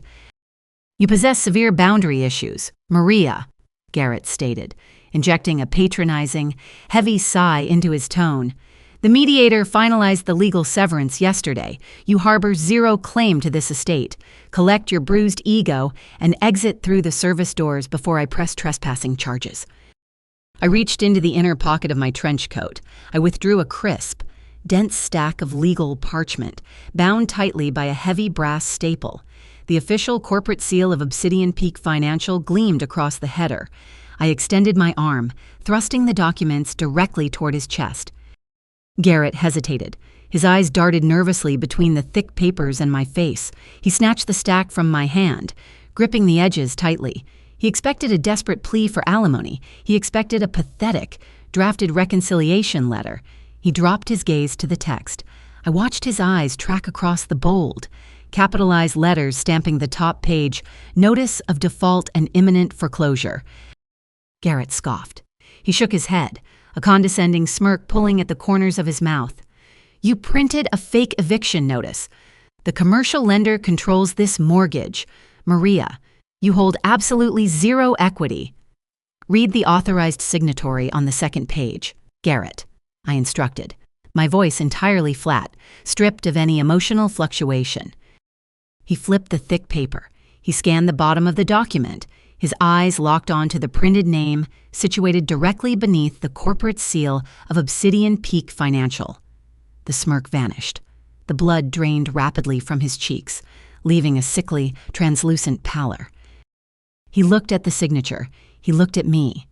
His brain scrambled, desperately attempting to process an impossible algebraic equation. He relied on a shadow lender to finance his $12 million facade.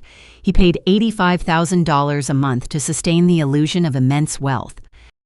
"I own the holding company, Garrett," I stated, the words dropping like lead anvils onto the hardwood floor. "I authorized the initial underwriting. I set the 14% interest rate. By signing that asset severance agreement yesterday afternoon, you explicitly claimed sole liability for a toxic mortgage you cannot afford. You do not own this estate. You merely rent the space from my subsidiary, and your account is severely delinquent." His knees buckled slightly. He gripped the edge of the mahogany table to steady his collapsing frame.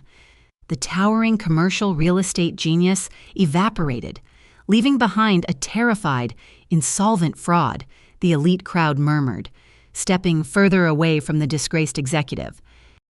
Kelsey ignored Garrett's physical collapse. She lacked the intellectual capacity to comprehend corporate structuring or shadow leverage. Her eyes remained fixed on the silver platter. She perceived my intrusion as a mere distraction, a final, pathetic tantrum from the discarded working-class wife. She intended to finalize her victory and secure her spoils. She reached onto the reflective tray and snatched one of the heavy, anodized titanium black cards. She retrieved her smartphone from her emerald silk clutch. She attached a sleek, mobile card reading terminal to the base of her device, preparing to execute a massive, offshore liquidity transfer. She planned to drain the first installment of the $2.5 million Garrett promised her. She swiped the thick metal card through the reader. The terminal emitted a sharp, ascending beep, transmitting the data packet to the banking syndicate. Kelsey smiled, her thumb hovering over the confirmation screen, visualizing her chartered flight to the Caribbean. A harsh, atonal buzzer erupted from the device. The screen flashed a violent, blinding red, illuminating her flawless makeup. The digital display projected 3 words in block lettering: declined, fraud lock. Kelsey frowned. She tapped the screen aggressively, her acrylic nails clicking against the glass. She swiped the titanium card a second time, applying more friction, pulling the metal through the reader with frantic energy. The device shrieked again, the red light pulsed. Declined, fraud lock. "The magnetic strip is malfunctioning," Kelsey hissed, her voice rising in a frantic, juvenile pitch. She grabbed the second black card from the silver platter. She jammed it through the terminal, yanking it downward. The machine shrieked a third time, the noise echoing across the dead silence of the ballroom. I turned my focus to Kelsey. She stared at the red screen, her mouth parting in silent, absolute confusion. "The hardware functions perfectly, Kelsey," I announced, projecting my voice to ensure the 50 elite guests absorbed every single syllable. The banking syndicate severed the connection. Garrett lifted his head from the foreclosure notice. His breathing turned shallow, pulling the fabric of his bespoke shirt tight across his chest. He stared at the declined black card in Kelsey's hand. The final pillar of his escape route crumbled into dust. "You stole my social security number to forge those applications, Garrett," I stated, locking my eyes onto his terrified gaze, refusing to grant him a millimeter of retreat. "You attempted to pull $2.5 million in phantom equity using my unblemished credit profile." Lorraine dropped her crystal flute. The glass shattered against the floor, splashing vintage champagne across the hem of her silver gown. She ignored the mess, staring at her son in unadulterated horror. "You broke into my home office at 8 o'clock yesterday morning," I continued. I marched forward, closing the distance, backing Garrett against the limestone fireplace. "You stole a hard drive you believed contained my offshore capital. You failed to realize the device housed an active, military-grade global positioning system beacon." Garrett clutched his chest. He backed away, his Italian loafers slipping on the polished wood. "I triggered the digital trap while you celebrated your morning heist," I informed them, delivering the facts with the precision of a surgeon executing a fatal incision. "Federal authorities froze those credit lines at exactly 2 o'clock yesterday afternoon. The banking syndicate flagged the accounts for aggravated identity theft and massive wire fraud long before you even walked into the mediator's office to finalize our divorce." Kelsey dropped the titanium card. It clattered against the mahogany table, the sound ringing through the cavernous space. "The $12 million estate is officially seized," I declared, my voice resonating off the vaulted ceilings. "The credit lines are dead. The offshore transfers are aborted. You possess absolutely zero liquidity. Garrett." I watched the realization consume them. The aristocratic facade burned away completely. They stood exposed in the center of the ballroom, entirely stripped of their stolen wealth, their country club status, and their fabricated supremacy. They possessed nothing but the radioactive federal debt they engineered with their own hands. The silence following my declaration hung in the air for exactly 4 seconds. It felt heavy, a pressurized vacuum waiting for a spark. Then, the towering, solid mahogany doors at the rear of the ballroom burst open with a concussive, violent crash. The brass handles struck the plaster walls, cracking the paint and sending a shock wave vibrating through the Brazilian hardwood floors. The 50 elite guests gasped in unison. They scattered, abandoning their poised formations, pressing their velvet dinner jackets and cascading silk gowns against the far walls. They scrambled backward, desperate to clear the blast radius of the impending collision. Through the shattered threshold strode Caleb, My brother, 40 years old, operated as a senior federal prosecutor, and he commanded the room the microsecond his leather shoes hit the floor. He wore a razor-sharp charcoal suit, his expression a mask of absolute, unforgiving legal authority. He did not walk alone. A dozen heavily armed tactical agents surged through the entryway behind him. They wore dark navy windbreakers, the bold, yellow lettering of the Federal Bureau of Investigation blazing across their backs.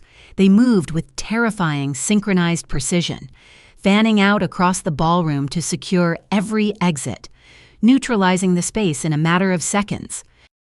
The flashing red and blue strobe lights from the federal command vehicles idling in the driveway pulsed through the floor-to-ceiling windows, casting erratic, frantic shadows across the crystal chandeliers. The $12 million estate instantly transformed from a bastion of high society elitism into an active federal crime scene. A tactical perimeter closed around the mahogany center table, trapping Garrett, Kelsey, and Lorraine within a ring of dark body armor and holstered weapons. Caleb bypassed the terrified socialites. He walked directly toward the epicenter of the ballroom, stopping 3 feet away from Garrett. He did not offer a greeting. He unbuttoned his suit jacket, retrieved a thick stack of folded legal warrants from his inner pocket, and held them up to the light. "Garrett Sterling," Caleb announced, his voice a deep, resonant baritone that echoed off the vaulted ceilings, commanding absolute submission. Garrett flinched. He stared at the federal agents, his jaw slack, his chest heaving as his lungs fought a losing battle for oxygen. He reached backward, his trembling fingers gripping the edge of the mahogany table, knocking the silver platter askew. "You are hereby placed under immediate federal arrest," Caleb declared, reading the charges with the clinical detachment of an executioner, sharpening his blade. "You face multiple counts of aggravated identity theft, massive international wire fraud, and grand larceny. You executed these felonies across state lines and international borders, utilizing stolen credentials to defraud federally insured banking syndicates." Caleb lowered the documents, locking his piercing gaze onto Garrett's terrified eyes. "You broke into a private residence at 8 o'clock yesterday morning," Caleb continued, dissecting the crime in front of Garrett's commercial peers. "You stole a physical hard drive you believed contained offshore capital. You failed to realize the device housed a military-grade global positioning system beacon. You carried an active federal wiretap in your breast pocket for 36 hours. You transmitted your exact geographic coordinates directly to my servers, broadcasting your location while you forged documents to secure the 2 black cards currently sitting on that table." Garrett's right hand twitched. His fingers drifted reflexively toward the inner pocket of his tailored blazer. He fumbled with the fabric, sliding his hand inside, and withdrew the silver, obsolete hard drive. He held the device up to the light. He stared at the dummy labels. The sheer catastrophic reality of his technological incompetence crashed down upon him. He had not stolen my wealth. He had stolen his own tracking collar. He carried the active beacon to his corporate headquarters, to the mediator's office, and finally, to his mother's victory celebration, personally guiding the federal tactical team to his front door. A tactical agent stepped forward, snatching the silver hard drive from his trembling palm, dropping the hardware into a clear plastic evidence bag. The physical loss of the drive severed the final tether keeping Garrett upright. His knees buckled. He collapsed onto the hardwood floor, dropping heavily, his tailored trousers pooling around his ankles. He hyperventilated, pulling in ragged, high-pitched gasps of air. He clasped his hands over his face, rocking back and forth. The towering, arrogant commercial real estate developer disintegrated entirely, leaving behind a pathetic, weeping fraud. "Hands behind your back," the tactical agent commanded, grabbing Garrett by the shoulders and hauling him upright. The sharp, mechanical click of heavy steel handcuffs ratcheting closed around his wrists echoed through the silent ballroom. Kelsey snapped out of her paralyzed trance. The sight of the steel restraints triggered a violent, primal panic. She backed away, her emerald silk dress catching on the edge of the mahogany table. "I did not do anything," Kelsey shrieked, her voice cracking, pitching upward into a hysterical whine. She pointed a frantic, manicured finger at Garrett, betraying her accomplice the second the federal snare closed. He is my boss. He forced me to sign those invoices. I just fetched his coffee. He set up the Cayman Islands accounts. I am a victim. She attempted to spin a fabricated defense, entirely ignorant of the digital forensics currently sitting in Caleb's evidence files. "Save the perjury for the grand jury panel," Caleb advised, his tone laced with absolute zero sympathy. "We possess the Internet protocol logs proving you authorized phantom invoices totaling hundreds of thousands of dollars from your personal mobile device. We trace the embezzled funds directly to your private Caribbean holding accounts." Two female agents converged on Kelsey. She thrashed, kicking her designer heels against the floorboards, attempting to wriggle out of their iron grips. The agent slammed her chest, first against the mahogany table. The $15,000 custom-cut diamond pendant scraped violently against the polished wood. The agents pulled her arms backward. The metal cuffs snapped shut over her wrists. She sobbed uncontrollably, her perfect makeup running in dark, jagged streaks down her cheeks. The dream of the chartered jets and the Mediterranean escape evaporated, replaced by the stark, terrifying reality of a concrete federal holding cell. Lorraine watched the destruction of her dynasty unfold with wide, unblinking eyes. Her son knelt in cuffs. Her son's mistress wept against the table. The $12 million estate she utilized to bludgeon her peers was actively being seized. A federal agent approached her, producing a pair of restraints. Lorraine's aristocratic facade shattered into a million jagged fragments. She took a stumbling step backward, raising her hands to shield herself. "Do not touch me," Lorraine shrieked, her voice a guttural, feral roar. "Do you possess any idea who I am? I sit on the board of the country club. I am the host of this gathering. You cannot enter my home and treat me like a common criminal. This property belongs to Obsidian Peak Financial, ma'am," the agent corrected, his voice flat and authoritative, "and you are currently an accessory to international wire fraud. Turn around." Lorraine refused to comply. She swung her arms, attempting to strike the agent. The tactical officer moved with fluid efficiency, catching her wrist mid-air. He spun her around, pressing her back against the marble pillar. The steel handcuffs clamped down directly over her vintage diamond tennis bracelet, pinching the expensive jewels against her skin. Lorraine wailed a long, agonizing, high-pitched sound of absolute, insurmountable defeat. Her silver gown bunched awkwardly around her waist as the agents secured the restraints. The country club matriarch, the woman who demanded I scrub wine stains from her carpets, was reduced to a screaming, hysterical spectacle in front of her most coveted peers. I stood 10 feet away, watching the annihilation unfold with absolute, clinical detachment. I did not gloat. I did not hurl insults. I remained a silent, observant force, letting the mechanical gears of justice grind their fraudulent empire into dust. The elite socialites lining the walls retrieved their smartphones, their camera flashes illuminating the ballroom, recording the complete, public humiliation of the family that dared to invite them to a fake victory party. Garrett twisted his neck, fighting against the agent's grip, searching for me through the flashing lights.